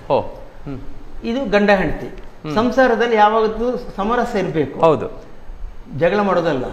ಅದಕ್ಕೆ ಕಾರಣ ಜಗಳ ಆಗ್ತದೆ. ಒಂದು ಕಾರಣ ನಿಂತದ್ದು ಡ್ರಿಂಕ್ಸ್ ಅಂತ ಹೇಳಿ, ಒಂದು ಡ್ರಿಂಕ್ಸ್ಗೆ ಸಂಬಂಧಪಟ್ಟದನ್ನ ಮಧ್ಯೆ ಇಡ್ತಾನೆ. ಅದನ್ನ 3 ಕೂಡ ಒಂದು ಹಗ್ಗದಲ್ಲಿ ಪೋಣಿಸಿ ತೋರಿಸ್ತೇನೆ. ನೋಡಿ, ಮಧ್ಯದಲ್ಲಿ ಇವನು ಮಧ್ಯಾಸುರ ಇದ್ದಾನೆ. ಇವನು ಇರುವಲ್ಲಿವರೆಗೆ ನಿಮ್ಗೆ ಸಂಸಾರದಲ್ಲಿ ಗಂಡ ಹೆಂಡತಿ ಒಟ್ಟಾಗಿ ಸುಖ ಸಂಸಾರ ಮಾಡ್ಲಿಕ್ಕೆ ನಿಮ್ಗೆ ಆಗೋದಿಲ್ಲ. ಇದಕ್ಕೆ ಪರಿಹಾರ ಡೈವೋರ್ಸ್ ಅಲ್ಲ. ಅಂದ್ರೆ ಒಬ್ಳು ಬಂದ ನಂತರ ಕೇಳಿದ್ವಿ, ಡೈವೋರ್ಸ್ ಮಾಡ್ಲಿಕ್ಕೆ ಏನಾಗಬೇಕು ಅಂತ ಹೇಳಿ ಈ ಜಗಡನ್ನೇ. ಡೈವೋರ್ಸ್ ಅಲ್ಲ, ಮನೆಗೆ ಬಂದ ಮಧ್ಯಾಸುರನನ್ನು ಬೊದ್ದು ಓಡಿಸಿ, ಹೌದೌದು, ಅವನ ಸಂಹಾರ ಮಾಡಿ ಅಂತ ಹೇಳಿ ಆ ಹಗ್ಗವನ್ನು ಹಿಡ್ಕೊಂಡಿದ್ದು ಅವನನ್ನ ಕಾಲಿನಲ್ಲಿ ತುಳಿದು ಓಡಿಸ್ತಾನೆ. ಅದು ಆಡಿಯನ್ಸ್ಗೆ ಹೋಗಿ ಬೀಳ್ತದೆ. ಮಧ್ಯದ ಇದ್ದು 2 ಗಂಡ ಹೆಂಡತಿ ಬೊಂಬೆ ಇರ್ತದೆ, ಅದು ಡ್ಯಾನ್ಸ್ ಮಾಡ್ಕೊಂಡು ಬಂದು ಒಟ್ಟಾಗ್ತದೆ. ಈ ರೀತಿಯ ಸುಖ ಸಂಸಾರ ನಿಮ್ದೆಲ್ಲರದ್ದು ಆಗ್ಬೇಕು. ಹೌದು, ಇದು ಅವ್ರಿಗೆ ಮೆಸೇಜ್ ಕೊಡುವಂತ. ಖಂಡಿತ ಈ ರೀತಿಯ ಮೆಸೇಜ್ ಎಂದು ತುಂಬಾ ಐಟಮ್ ಮಾಡಿ, ಹಾಗಾದ್ರೆ ನಮ್ಮ ಪರಿವರ್ತನೆ ಆಗ್ತದೆ. 100ರಲ್ಲಿ 1, 2, 3 ಜನ 10 ಜನ ಆದ್ರೂ ಪರಿವರ್ತನೆ ಅಂದ್ರೆ ಅಷ್ಟಾರ ಆಯ್ತಲ್ಲ ಸರ್. ಇದು ಒಂದು ಕ್ಯಾಂಪಿನಲ್ಲಿ ನಾನು ಇದು ಮಾಡ್ತಾ ಇದ್ದಾಗ ಒಬ್ಬ ಅಲ್ಲಿ ಬಂದವ, ಶಿಬಿರಕ್ಕೆ ಬಂದವ ಅಳ್ತಾ ಇದ್ದಾನೆ ಜೋರಾಗಿ. ನನಗೆ ಪ್ರೋಗ್ರಾಮ್ ಮಾಡ್ಲಿಕ್ಕೆ ಆಗಲಿಲ್ಲ, ನಾನು ಪ್ರೋಗ್ರಾಮ್ ನಿಲ್ಸಿದೆ. ಮತ್ತೆ ಪಕ್ಕದಲ್ಲಿ ಕೂತರು ಸಮಾಧಾನ ಮಾಡಿದ್ರು. ಅವನಿಗೆ ಪ್ರೋಗ್ರಾಮ್ ಹೋದ್ಮೇಲೆ ಅವನ ಮೇಲೆ ಕರೆದು ಕೇಳಿದೆ, ನೀವು ಯಾಕೆ ಅಷ್ಟು ಬ್ರೇಕ್ ಡೌನ್ ಆಗಿದ್ಯಾ ಯಾಕೆ ಕೇಳಿದೆ. ಅದಕ್ಕೆ ಅವನು ಹೇಳಿದ, ನೀವು ಹೇಳಿದಲ್ಲ ಸರ್, ನಾನು ಅದೇ ರೀತಿ ನನ್ನ ಹೆಂಡತಿಗೆ ಮಾಡ್ತಾ ಇದ್ದೇನೆ, ಹಾಗೆ ಹೊಡಿತಾ ಇದ್ದೇನೆ ನನ್ನ ಹೆಂಡತಿಗೆ, ನಾನು ಇನ್ನು ಮುಂದೆ ನಾನು ಹಾಗೆ ಮಾಡೋದಿಲ್ಲ, ಖಂಡಿತ ಮಾಡೋದಿಲ್ಲ ಅಂತೇಳಿ. ಪಶ್ಚಾತ್ತಾಪಕ್ಕಿಂತ ದೊಡ್ಡ ಏನೇನು ಪರಿಹಾರ, ಅದ ನಿಜವಾಗಿ ಮನ ಪರಿವರ್ತನೆ ಆಗುವಂಥದ್ದು, ಅದೆಲ್ಲ ಬೇಕು ಸರ್. ನೀವು ಈ ಏಜಲ್ಲೂ ಕೂಡ ಹೋಗಿ ಮಾಡ್ತೀರಂದ್ರೆ ಗ್ರೇಟ್ ಸರ್, ನಿಜವಾಗಿ ಬಹಳ ಖುಷಿ ಆಗ್ತದೆ. ಅದೇ ರೀತಿ ಸರ್, ಬಹಳಷ್ಟು ಅಂದ್ರೆ ಕಾರ್ಗಿಲ್ ಯುದ್ಧದ ಸಮಯದಲ್ಲಿ ತಾವು ತಮ್ಮ ಜಾದುವಿನ ಮೂಲಕ ಜನಜಾಗೃತಿ ಮೂಡಿಸಿದ್ದೀರಿ, ಅದರ ಬಗ್ಗೆ ಒಂದೆರಡು ಮಾತು ಸರ್. ಅಂದ್ರೆ ಕಾರ್ಗಿಲ್ ಯುದ್ಧ ಆದ ಟೈಮ್ನಲ್ಲಿ ಎಲ್ಲರೂ ಬ್ಯಾಂಕಿಂದ ಡೊನೇಷನ್ ನಮ್ಮ ಸ್ಯಾಲರಿ ಎಲ್ಲ ಕೊಟ್ಟಿದ್ದೇವೆ. ನನಗೆ ಚೇರ್ಮನ್ ಕರೆದ್ರು, ಕೃಷ್ಣಮೂರ್ತಿ ಅವರು ಇದ್ರಾಗ. ಅವ್ರು ಹೇಳಿದ್ರು, Shankar what is your contribution to Kargil ಅಂತ ಕೇಳಿದ್ರು. ನಾನು ಹೇಳಿದ್ರೆ ಒಂದು ದಿವಸ ಸಂಬಳ ಕೊಟ್ಟಾಗಿದೆ ಅಂತ ಹೇಳಿದೆ. ಅದಕ್ಕೆ ಅವ್ರು ಹೇಳಿದ್ರು, ಅದು ಎಲ್ಲರೂ ಕೊಟ್ಟಿದ್ದಾರೆ ಅಂತ ಹೇಳಿದ್ರು. Then you are expecting something more from me ಅಂತ ಹೇಳಿದೆ. ನಗಾಡಿದ್ರು. ನಾನು 2 ದಿವಸ ಟೈಮ್ ಕೊಡಿ ಅಂತ ಹೇಳಿದೆ. 2 ದಿವಸದಲ್ಲಿ ಮನೆಯೊಳಗೆ ನಾನು ಮತ್ತೆ ಮಗ ಕೂತು ಕಾರ್ಗಿಲ್ ಮ್ಯಾಜಿಕ್ ಅಂತ ಹೇಳಿ ಒಂದು ಪ್ರೋಗ್ರಾಮ್ ಮಾಡಿದ್ರು. ಅದರಲ್ಲಿ ಏನಂದ್ರೆ, ಕಾರ್ಗಿಲ್ ನಲ್ಲಿ ಏನೆಲ್ಲ ನಡೀತಾ ಇದೆ, ಆ ಪಾಕಿಸ್ತಾನದವರು ಅವರೆಲ್ಲ ಹೇಗೆ ನಮ್ಮನ್ನ ಇದು ಮಾಡ್ತಾ ಇದ್ದಾರೆ, ಸೋಲಿಸ್ತಾ ಇದ್ದಾರೆ, ಇದಕ್ಕೆ ಸಂಬಂಧಪಟ್ಟಾಗ ಬೇರೆ ಬೇರೆ ಮ್ಯಾಜಿಕ್ ಐಟಮ್ ಮಾಡಿದೆ. ಮಾಡಿ ಅವ್ರ ಹತ್ರ ಹೇಳಿದೆ, ಈ ಮ್ಯಾಜಿಕ್ ಅನ್ನ ಬೇರೆ ಬೇರೆ ಊರಿನಲ್ಲಿ ಹೋಗಿ ಮಾಡುವ, ಟಿಕೆಟ್ ಇಟ್ಟಲ್ಲ ಹೋಗಿ ಮಾಡುವ, ಮಾಡಿದ್ಮೇಲೆ ನಾವು ಡಬ್ಬ ಹಿಡ್ಕೊಂಡು ಆಡಿಯನ್ಸ್ಗೆ ಹೋಗ್ತೇವೆ, ಅವರವರು ಏನ್ ಕೊಡ್ತಾರೆ ಅದನ್ನೆಲ್ಲ ನಾವು ಕಾರ್ಗಿಲ್ ಫಂಡ್ಗೆ ಡೊನೇಟ್ ಮಾಡುವ ಅಂತ ಹೇಳಿದೆ. ಹೌದು, ಖುಷಿ ಆಯ್ತು ಅವರಿಗೆ. ಫಸ್ಟ್ ಪ್ರೋಗ್ರಾಮ್ ಮಣಿಪಾಲದಲ್ಲೇ ಆಯ್ತು, ತುಂಬಾ ಇಷ್ಟಪಟ್ರು. ನೆಕ್ಸ್ಟ್ ಹೇಳಿದ್ರು ನನ್ನ ಹತ್ರ, ಚೌಡಯ್ಯ ಮೆಮೋರಿಯಲ್ ಹಾಲ್ ಕೂಡಲೇ ಬುಕ್ ಮಾಡಿಸು, ಹೋಗಿ ಪ್ರೋಗ್ರಾಮ್ ಮಾಡು, ಎಲ್ಲ ಮಿನಿಸ್ಟರ್ಸ್ಗಳು MLA ಎಲ್ಲ ಬರಲಿ ನೋಡ್ಲಿ ಪ್ರೋಗ್ರಾಮ್ ಅಂತ ಹೇಳಿದ್ರು. ಹಾಗೆ ನಾನು ಹೇಳಿದ್ದೆ, ಸರ್ ಚೌಡಯ್ಯ ಹಾಲ್ ಮಾಡಿದ್ರೆ ಮಿನಿಸ್ಟರ್ಸ್ MLA ಬರೋದಿಲ್ಲ, ನಾವು ಇದನ್ನ ವಿಧಾನಸೌಧದಲ್ಲಿ ಯಾಕೆ ಮಾಡಬಾರ್ದು. ಅವರಿಗೆ ಬಹಳ ಆಶ್ಚರ್ಯ ಆಯ್ತು, ಪರ್ಮಿಷನ್ ಸಿಗ್ತಾ ಆಗತ್ತಾ ಅಂತ ಹೇಳಿದ್ರು. ನಾನು ಟ್ರೈ ಮಾಡ್ತೇನೆ ಅಂತ ಹೇಳಿದ್ರು. ಆಗ VS ಆಚಾರ್ಯ ಮಿನಿಸ್ಟರ್ ಆಗಿದ್ರು, ಪರಿಚಯ. ಹಾಗೆ ಅವ್ರ ಹತ್ರ ಹೇಳಿದೆ. ಅದಕ್ಕೆ ಅವ್ರು ಹೇಳಿದ್ರು, ಪರ್ಮಿಷನ್ ನಾನು ತೆಗೆಸ್ಕೊಡ್ತೇನೆ ಮಾಡಿ ಅಂತ ಹೇಳಿದ್ರು. ವಿಧಾನಸೌಧದಲ್ಲಿ ಪ್ರೋಗ್ರಾಮ್ ಆಯ್ತಿದ್ದು, ಇದೇ ಪ್ರೋಗ್ರಾಮ್. ಎಲ್ಲ ಈ MLAಗಳು ಅಲ್ಲಿ MLC ಯಾರೆಲ್ಲ ಇದ್ರು ಅವರೆಲ್ಲ ಬಂದಿದ್ರು, ಕೂತ್ಕೊಂಡ್ರು, ಪ್ರೋಗ್ರಾಮ್ ಪೂರ್ತಿ ನೋಡಿದ್ರು. ಕೊನೆಗೆ ನನ್ನ ಡಬ್ಬ ತಗೊಂಡು ಹೋದಾಗ ಸುಮಾರು 40,000 ಮೇಲೆ ನಮ್ಗೆ ಅವತ್ತು ಅಲ್ಲಿ ಕಲೆಕ್ಷನ್ ಆಗಿತ್ತು ಅಲ್ಲಿ. ಮತ್ತೆ ನನ್ಗೆ ಇನ್ನೊಂದು ಬೇರೆಯವ್ರು ಹೇಳಿದ್ದು, ಸರಿ ಗೊತ್ತಿಲ್ಲ ನನಗೆ, ಕಡತದಲ್ಲಿ ಎಂಟ್ರಿ ಮಾಡಿದಾರಂತೆ, ಸಿಂಡಿಕೇಟ್ ಬ್ಯಾಂಕ್ ಆಯೋಜಿಸಿದ ಕಾರ್ಗಿಲ್ ಮ್ಯಾಜಿಕ್ ನೋಡುವ ಪ್ರಯುಕ್ತ ಸಭಾ ಕಲಾಪವನ್ನು ಅರ್ಧ ಗಂಟೆ ಮುಂಚಿತವಾಗಿ ಬರ್ಖಾಸ್ತುಗೊಳಿಸಲಾಗಿದೆ ಅಂತ ಹೇಳಿ ಎಂಟ್ರಿ ಮಾಡಿ ಎಲ್ಲರೂ ಇಳ್ಕೊಂಡು ಬಂದು ಪ್ರೋಗ್ರಾಮ್ ನೋಡಿದ್ರು. ಈ ಪ್ರೋಗ್ರಾಮ್ ತುಂಬಾ ಕಡೆಲೆ ಆಯ್ತು. ಹೆಚ್ಚು ಕಡಿಮೆ 4-5 ಲಕ್ಷ ಕಲೆಕ್ಷನ್. ಟ್ರಕ್ ಮಾಡ್ಕೊಂಡು ಎಲ್ಲ ಕಡೆ ಹೋಗಿ ಮಾಡ್ತಿದ್ರು. ಇದೇ ಪ್ರೋಗ್ರಾಮ್ ಕಾರ್ಗಿಲ್ ಪ್ರೋಗ್ರಾಮ್ ಅಂದ್ರೆ ಲಾರಿಯಲ್ಲೇ ಎಲ್ಲ ತಗೊಂಡು ಅಲ್ಲೇ ಲಾರಿಯಲ್ಲೇ ಮಾಡೋದು, ಇನ್ನೊಂದು ಕಡೆ ಹೋಗೋದು, ಕಲೆಕ್ಷನ್ ಮಾಡೋದು ಇನ್ನೊಂದು ಕಡೆ. ಅದೇ ಸರ್, ಈ ಇಂಡಿಯನ್ ರೋಪ್ ಟ್ರಿಕ್ ಅಂದ್ರೆ ಅದೇನು ಸರ್? ಅದು ಇಂಡಿಯನ್ ರೋಪ್ ಟ್ರಿಕ್ ನಮ್ಮ ವರ್ಲ್ಡ್ ಫೇಮಸ್ ಈಗಲೂ ಕೂಡ. ಮೊದಲು ನಮ್ಮ ಸ್ಟೇಟ್ ಮಿಷನ್ಸ್ ಎಲ್ಲ ಮಾಡ್ತಾ ಇದ್ದಂತೆ, ಅಕ್ಬರ್ನ ಆಸ್ಥಾನದಲ್ಲೆಲ್ಲ ಮಾಡಿದಾರಂತೆ. ಇದು ಕತೆ. ನಾನು ಫಾರಿನ್ ನಲ್ಲಿ ಅಮೆರಿಕದಲ್ಲಿ ಕಾನ್ಫರೆನ್ಸ್ಗೆ ಹೋದಾಗ ಅವರೆಲ್ಲರೂ ನನಗೆ ಅದೇ ಕೇಳಿದ್ರು, what is Indian rope trick, where is Indian rope trick, who is performing ಅಂತೆಲ್ಲ ಕೇಳಿದ್ರು. ಕೆಲವರೆಲ್ಲ ಹೇಳಿದ್ರು, ನೋ ಇಟ್ ಇಸ್ ಎ ಮಿತ್ ಅಂತ ಹೇಳಿದ್ರು. ನಾನು ಹೇಳಿದೆ, ಮಿತ್ ಅಲ್ಲದು, ಇಸ್ ಪಾಸಿಬಲ್ ಅಂತ ಹೇಳಿದೆ. ಹಾಗೆ 97ರ ನಮ್ಮ ಗಿಲಿ ಕಾನ್ಫರೆನ್ಸ್ ನಲ್ಲಿ ಇಂಡಿಯನ್ ರೋಪ್ ಟ್ರಿಕ್ ಅನ್ನು ನಾನು ಮಾಡ್ತೇನೆ ಅಂತ ಹೇಳಿ ಅನೌನ್ಸ್ ಮಾಡಿದೆ. ಎಲ್ಲಾ ಬಹಳಷ್ಟು ಫಾರಿನ್ ಚಾನೆಲ್ನವರು, ಹಿಸ್ಟೋರಿಯನ್ಸ್ ಎಲ್ಲರೂ ರೆಕಾರ್ಡ್ ಮಾಡ್ಲಿಕ್ಕೆ ಬಂದಿದ್ದಾರೆ. ಮಲ್ಪೆಯಲ್ಲಿ ಸಮುದ್ರ ಹಿಂದೆ ಬ್ಯಾಕ್ಗ್ರೌಂಡ್, ಹೊಯ್ಗೆ ಮೇಲೆಯಲ್ಲಿ ಆ ಮ್ಯಾಜಿಕ್ ಅನ್ನ ನಾನೇ ಮಾಡ್ಬೇಕಿತ್ತು, ಎಲ್ಲರೂ ಹೇಳಿದ್ ಮಾಡಿ ಅಂತ ಹೇಳಿ. ಆದ್ರೆ ನಾನು ಮಾಡ್ಲಿಲ್ಲ. ನನಗೆ ಹೆಸರು ಬೇಡ, ನಾನು ಹೆಸರಿಗೋಸ್ಕರ ಮಾಡೋದಲ್ಲ. ನಮ್ಮ ಹಿಸ್ಟ್ರಿ ಪ್ರಕಾರ ಸ್ಟ್ರೀಟ್ ಮ್ಯೂಸಿಷಿಯನ್ಸ್, ಡೊಂಬರಾಟದವರು ಇದನ್ನು ಮಾಡ್ತಾ ಇದ್ದಾರೆ. ಸೊ ಅವ್ರ ಕೈಯಲ್ಲೇ ನಾನು ಇದನ್ನು ಮಾಡಿಸಿದ್ರೆ ಹಿಸ್ಟ್ರಿ ರಿಪೀಟ್ ಆಗ್ತದೆ. ಆದ್ರಿಂದ ನಮ್ಮ ಗ್ರೂಪ್ ನಲ್ಲಿ ಒಬ್ಬ ಹುಡುಗ ಇದ್ದ, ಡೊಂಬರಾಟ ಮಾಡ್ತಾ ಇದ್ದ, ಡೆಲ್ಲಿಯಲ್ಲಿ ನಾನಿದ್ದಾಗ ಇದ್ದ. ಅವನನ್ನ ಕರೆಸಿ ಅವನ ಕೈಯಲ್ಲಿ ಈ ಮ್ಯಾಜಿಕ್ ಅನ್ನು ಮಾಡಿಸಿದ್ರು. ಹಗ್ಗವನ್ನ ಪರೀಕ್ಷೆ ಮಾಡಿ, ಒಂದು ಬುಟ್ಟಿಯಲ್ಲಿ 20 ಫೀಟ್ ಉದ್ದದ ಹಗ್ಗ, ಬುಟ್ಟಿಯಲ್ಲಿ ಹಗ್ಗವನ್ನು ಹಾಕಿ ಅವನು ಪುಂಗಿ ಊದ್ತಾನೆ. ಪುಂಗಿ ಊದುವಾಗ ಹಗ್ಗ ನೇರಗೆ ಎದ್ಕೊಂಡು ಸ್ಟ್ರೈಟ್ ಮೇಲೆ ಹೋಗ್ತದೆ. ಹಗ್ಗವೇ ಓಪನ್ ಗ್ರೌಂಡ್ ಅಲ್ಲಿ ಆಯ್ತಾ. ಆಗ ಅವನ ಹುಡುಗ ಬಂದು, ಚಿಕ್ಕ ಹುಡುಗ, ಅವನು ಬಂದು ಈ ಹಗ್ಗವನ್ನ ಕೈಯಲ್ಲಿ ಹಿಡ್ಕೊಂಡು ಹತ್ಕೊಂಡು ಮೇಲೆ ಹೋಗ್ತಾನೆ, ತುದಿಯವರೆಗೆ ಹೋಗ್ತಾನೆ. ಹೌದು, ಹೋಗಿ ಮಾಡಿದಾನೆ. ಅದ್ರಿಂದ ನೋಡಿ ನಿಮ್ಗೆ ಹೌದು, ಇಷ್ಟು ದಪ್ಪದ ಹಗ್ಗ. ಆಮೇಲೆ ಅವನು ಮೇಲೆ ಹೋದವ ಇಳ್ಕೊಂಡು ಕೆಳಗೆ ಬರ್ತಾನೆ. ಕೆಳಗೆ ಬರ್ತದ ಇನ್ನು ಮ್ಯೂಸಿಕ್ ಅನ್ನು ಸ್ಟಾಪ್ ಮಾಡಿದ ಕೂಡಲೇ ಹಗ್ಗ ಹೀಗೆ ಬೆಂಡ ಆಗ್ತದೆ, ಕೆಳಗೆ ಬಿದ್ದಿರ್ತದೆ. ಇದು ಇಂಡಿಯನ್ ರೋಪ್ ಟ್ರಿಕ್. ಇದನ್ನ 600 ವರ್ಷಗಳ ನಂತರ ನಾವು ರೀಕ್ರಿಯೇಟ್ ಮಾಡಿ ಮಲ್ಪೆಯಲ್ಲಿ ಮಾಡಿದ್ರಿ ಮಲ್ಪೆಯಲ್ಲಿ. ಇದು ಗ್ರೇಟ್ ಸರ್, ಇದು ದಾಖಲೆ ಆಯ್ತು, ನಿಜ ಗ್ರೇಟ್. ಇದು ಅವರು ಏನ್ ಬರ್ತಾರೆ ಅಂದ್ರೆ, ವರ್ಲ್ಡ್ ಮ್ಯಾಜಿಕ್ ಹಿಸ್ಟರಿ ಒಂದು ಬುಕ್ ಅಲ್ಲಿ ಬರೆದಿದ್ದಾರೆ, Indian rope trick performed at Malpe, Udupi, Karnataka was the very nearest to the legendary Indian rope trick ಅಂತ ಹೇಳಿ ಅವರು. ಅದು ಗ್ರೇಟ್ ಸರ್, ನಮ್ಗೆ ಆಶ್ಚರ್ಯ ಆಗ್ತದೆ ಸರ್. ಅಂದ್ರೆ ಆ ಹಗ್ಗವನ್ನು ಹೆಚ್ಚು ಕಡಿಮೆ 25-30 ಸಾವಿರ ಜನ ಸೇರಿದ್ದಾರೆ ನೋಡ್ಲಿಕ್ಕೆ. ಸರ್ ಬಹಳ ಖುಷಿಯಾಗಿ ಸರ್ ಅದೇ ಸರ್ ಅದೇ ಸರ್ ಬಹಳ ಖುಷಿಯಾಗಿ ಸರ್ ತಮ್ಮೊಂದಿಗೆ ಬಹಳಷ್ಟು ಹೊತ್ತಿನ 1 ಗಂಟೆಯಿಂದ ಮಾತಾಡ್ತಿದ್ವಿ ನಾವು. ಅದೇ ರೀತಿ ಸರ್ ತಮ್ಮ ಅಂದರೆ ಈ ಕಲಾಂತರಂಗ ವೀಕ್ಷಕರಿಗೆ ಏನು ಹೇಳಲಿಕ್ಕೆ ಇಷ್ಟಪಡ್ತೀರಿ ಸರ್? ವೀಕ್ಷಕರಿಗೆ ನನಗೆ ಹೇಳುವಂಥದ್ದು ಅಂತಲೇ ಏನಿಲ್ಲ, ಆದರೆ ಒಂದೇನೆಂದ್ರೆ ಯಾವತ್ತು ನಾವು ಈಗ ಮನೆಯಲ್ಲಿ ಹಿರಿಯರಿರ್ತೇವೆ, ಮಕ್ಕಳ ಬಗ್ಗೆ, ಮಕ್ಕಳ ಭವಿಷ್ಯದ ಬಗ್ಗೆ ಅವರಿಗೆ ಸಂಪಾದನೆ ಬೇಕಾದಾಗೆ ಬೇರೆ ಇದೆಲ್ಲ ಇರಲಿ ಮಾಡಿ, ಆದರೆ ಅವರಿಗೆ ಯಾವುದಾದ್ರೂ ಒಂದು ಕಲೆಯನ್ನ ಕಲಿಸ್ಲಿಕ್ಕೆ ಅವಕಾಶ ಮಾಡಿಕೊಡಿ. ಹೌದು ಸರ್. ಅದನ್ನ ಕಲ್ತ್ರೆ ಅವರಿಗೆ ಉಳಿದ ಎಜುಕೇಶನ್ಗೆ ಅವರಿಗೂ ಜೀವನದಲ್ಲಿ ಮುಂದೆ ಬರಲಿಕ್ಕೆ ಸಹಾಯ ಆಗ್ತದೆ. ಹೌದೌದು, ಖಂಡಿತ ಸತ್ಯ ವಿಷಯ. ಅದನ್ನ ಕಲಿಸಿ. ಅದು ಎಲ್ಲರೂ ಏನ್ ಮಾಡ್ತಾರೆ ಕಲಿತಾರೆ. ಈಗ ಮ್ಯಾಜಿಕ್ ಮಾಡ್ಲಿಕ್ಕೆ ನಮ್ಮ ಹತ್ರ ಕಲಿಗೆ ಬಂದವರು ಇದ್ದಾರೆ, ಬಂದ್ರೆ ಈ ವರ್ಷ SSLC ಆಯ್ತು ಇನ್ನು ಬೇಡ ಅವನಿಗೆ ಮ್ಯಾಜಿಕ್ ಅಂತ ಆಗ ಮಾಡಬೇಡಿ. ಅವರಿಗೆ ಮ್ಯಾಜಿಕ್ ಅಂತ ಹೇಳಲ್ಲ, ಯಾವುದೇ ಕಲೆ ಮುಂದುವರಿಸಬಹುದು, ಯಾವುದೇ ಇರಲಿ, ಒಂದು ಎಕ್ಸ್ಟ್ರಾ ಕರಿಕ್ಯುಲರ್ ಆಕ್ಟಿವಿಟೀಸ್ ಅನ್ನ ನಿಮ್ಮ ಮಕ್ಕಳಿಗೆ ಕಲಿಸ್ಕೊಡಿ. ಅದು ಖಂಡಿತ ಅವರ ಭವಿಷ್ಯವನ್ನು ರೂಪಿಸಲಿಕ್ಕೆ ಹೆಲ್ಪ್ ಆಗ್ತದೆ. ಖಂಡಿತ ಖಂಡಿತ. ಇನ್ನು ಅಂತ ಮಾತು ಸರ್. ಅದೇ ರೀತಿ ಸರ್, ನಮಗೆ ಬಹಳ ಖುಷಿ ಆಯ್ತು ನಿಮ್ಮೊಂದಿಗೆ ಮಾತಾಡಿ. ನಮ್ಮ ಒಂದು ಸೌಭಾಗ್ಯ, ಯಾಕಂದ್ರೆ ಬಿಡುವು ಮಾಡಿಕೊಂಡು ನೀವು ಬಂದು ನಮ್ಮ ಚಾನಲ್ ಬಂದು ನಮ್ಮೊಂದಿಗೆ ನಿಮ್ಮ ಮನದ ವಿಷಯವನ್ನ, ನಿಮ್ಮ ಕಲಾ ಪಯಣದ ಬಗ್ಗೆ, ನಿಮ್ಮ ಮ್ಯಾಜಿಕ್ ಪಯಣದ ಬಗ್ಗೆ ತಿಳಿಸಿದಿರಿ. ಮ್ಯಾಜಿಕ್ ಅನ್ನೋದು ಸುಲಭದ ವಿಷಯ ಅಲ್ಲ, ಕಾಣುವಾಗ ಸುಲಭ ಕಾಣ್ತದೆ, ಹೇಗೆ ಅಂತ ಅದನ್ನು ಮಾಡ್ಲಿಕ್ಕೆ ಹೊರಟಾಗಲೇ ಕಷ್ಟ. ಎಷ್ಟು ತೊಡಗಿಸಿಕೊಂಡು ಸಾಕಾಗೋದಿಲ್ಲ, ಎಷ್ಟು ಚಾಕಚಕ್ಯತೆ ಬೇಕು, ಅದು ಫಾಸ್ಟ್ ಬೇಕು, ಅದೆಲ್ಲ ಬಹಳ ಕಷ್ಟ. ಆದರೆ ನೀವು ಶುದ್ಧವಾದ ಮ್ಯಾಜಿಕ್ ಅನ್ನು ಮಾಡ್ತಿದ್ರಿ, ಯಾವುದೇ ಗಿಮಿಕ್ ಇಲ್ಲದ ಮ್ಯಾಜಿಕ್. ಅಂದ್ರೆ ಹಾಗಂತಲ್ಲ, ಬೇರೆ ಏನಾದ್ರು ನಾಟಕ ಮಾಡ್ಕೊಂಡು ಮ್ಯಾಜಿಕ್ ಅಂತಿಲ್ಲ, ನೀವು ಸೀದಾ ಮ್ಯಾಜಿಕ್ ಮಾಡಿಕೊಂಡು ಬಹಳಷ್ಟು ಹೆಸರು ಗಳಿಸಿರಿ, ಬಹಳ ಸೀನಿಯರ್. ಅದು ನಿಮಗೂ ರಾಜ್ಯೋತ್ಸವ ಪ್ರಶಸ್ತಿ ಆದಷ್ಟು ಬೇಗ ನಿಮ್ಮನ್ನು ಅರಸಿ ಬರಲಿ ಎನ್ನುವಂಥ ನಮ್ಮ ಒಂದು ಶುಭ ಹಾರೈಕೆಗಳು ಸರ್ ತಮಗೆ. ಅದೇ ರೀತಿ ನಿಮಗೆ ಮತ್ತೊಮ್ಮೆ ನಮ್ಮ ಚಾನಲ್ ಪರವಾಗಿ ಪ್ರೀತಿಯ ಧನ್ಯವಾದ ತಿಳಿಸಿ. ಧನ್ಯವಾದ ಸರ್. ನಿಮಗೂ ಕೂಡ ಧನ್ಯವಾದಗಳು. ನನ್ನ ಮನದಾಳದ ಕೆಲವು ಮಾತುಗಳನ್ನ ವೀಕ್ಷಕರ ಜೊತೆ ಹಂಚಿಕೊಳ್ಳಿಕ್ಕೆ ಅವಕಾಶ ಮಾಡಿಕೊಟ್ರಿ. ಖಂಡಿತ ಸರ್, ಆಗಿ ಸರ್. ಧನ್ಯವಾದಗಳು ಸರ್, ಧನ್ಯವಾದಗಳು. ಆತ್ಮೀಯ ವೀಕ್ಷಕರಿಂದ ನಮ್ಮೊಂದಿಗಿದ್ದವರು ನಮ್ಮ ನಾಡಿನ ಜನಪ್ರಿಯ ಜಾದೂಗಾರ, ಅಂತಾರಾಷ್ಟ್ರೀಯ ಮಟ್ಟದ ಜಾದೂಗಾರ ಪ್ರೊಫೆಸರ್ ಶಂಕರ್ ಅವರು. ಅವರ ಮನದ ವಿಷಯ ನಾವು ತಿಳ್ಕೊಂಡ್ವಿ. ಹಾಗೆ ಮುಂದಿನ ವಾರ ಇನ್ನೋರು ಅತಿಥಿಯೊಂದಿಗೆ ನಿಮ್ಮ ಭೇಟಿಯಾಗಲಿಕ್ಕಿದ್ದೇನೆ. ನೋಡ್ತಾ ಇರಿ ಕಲಾಂತರಂಗ ಕಾರ್ಯಕ್ರಮ. ನಮಸ್ಕಾರ.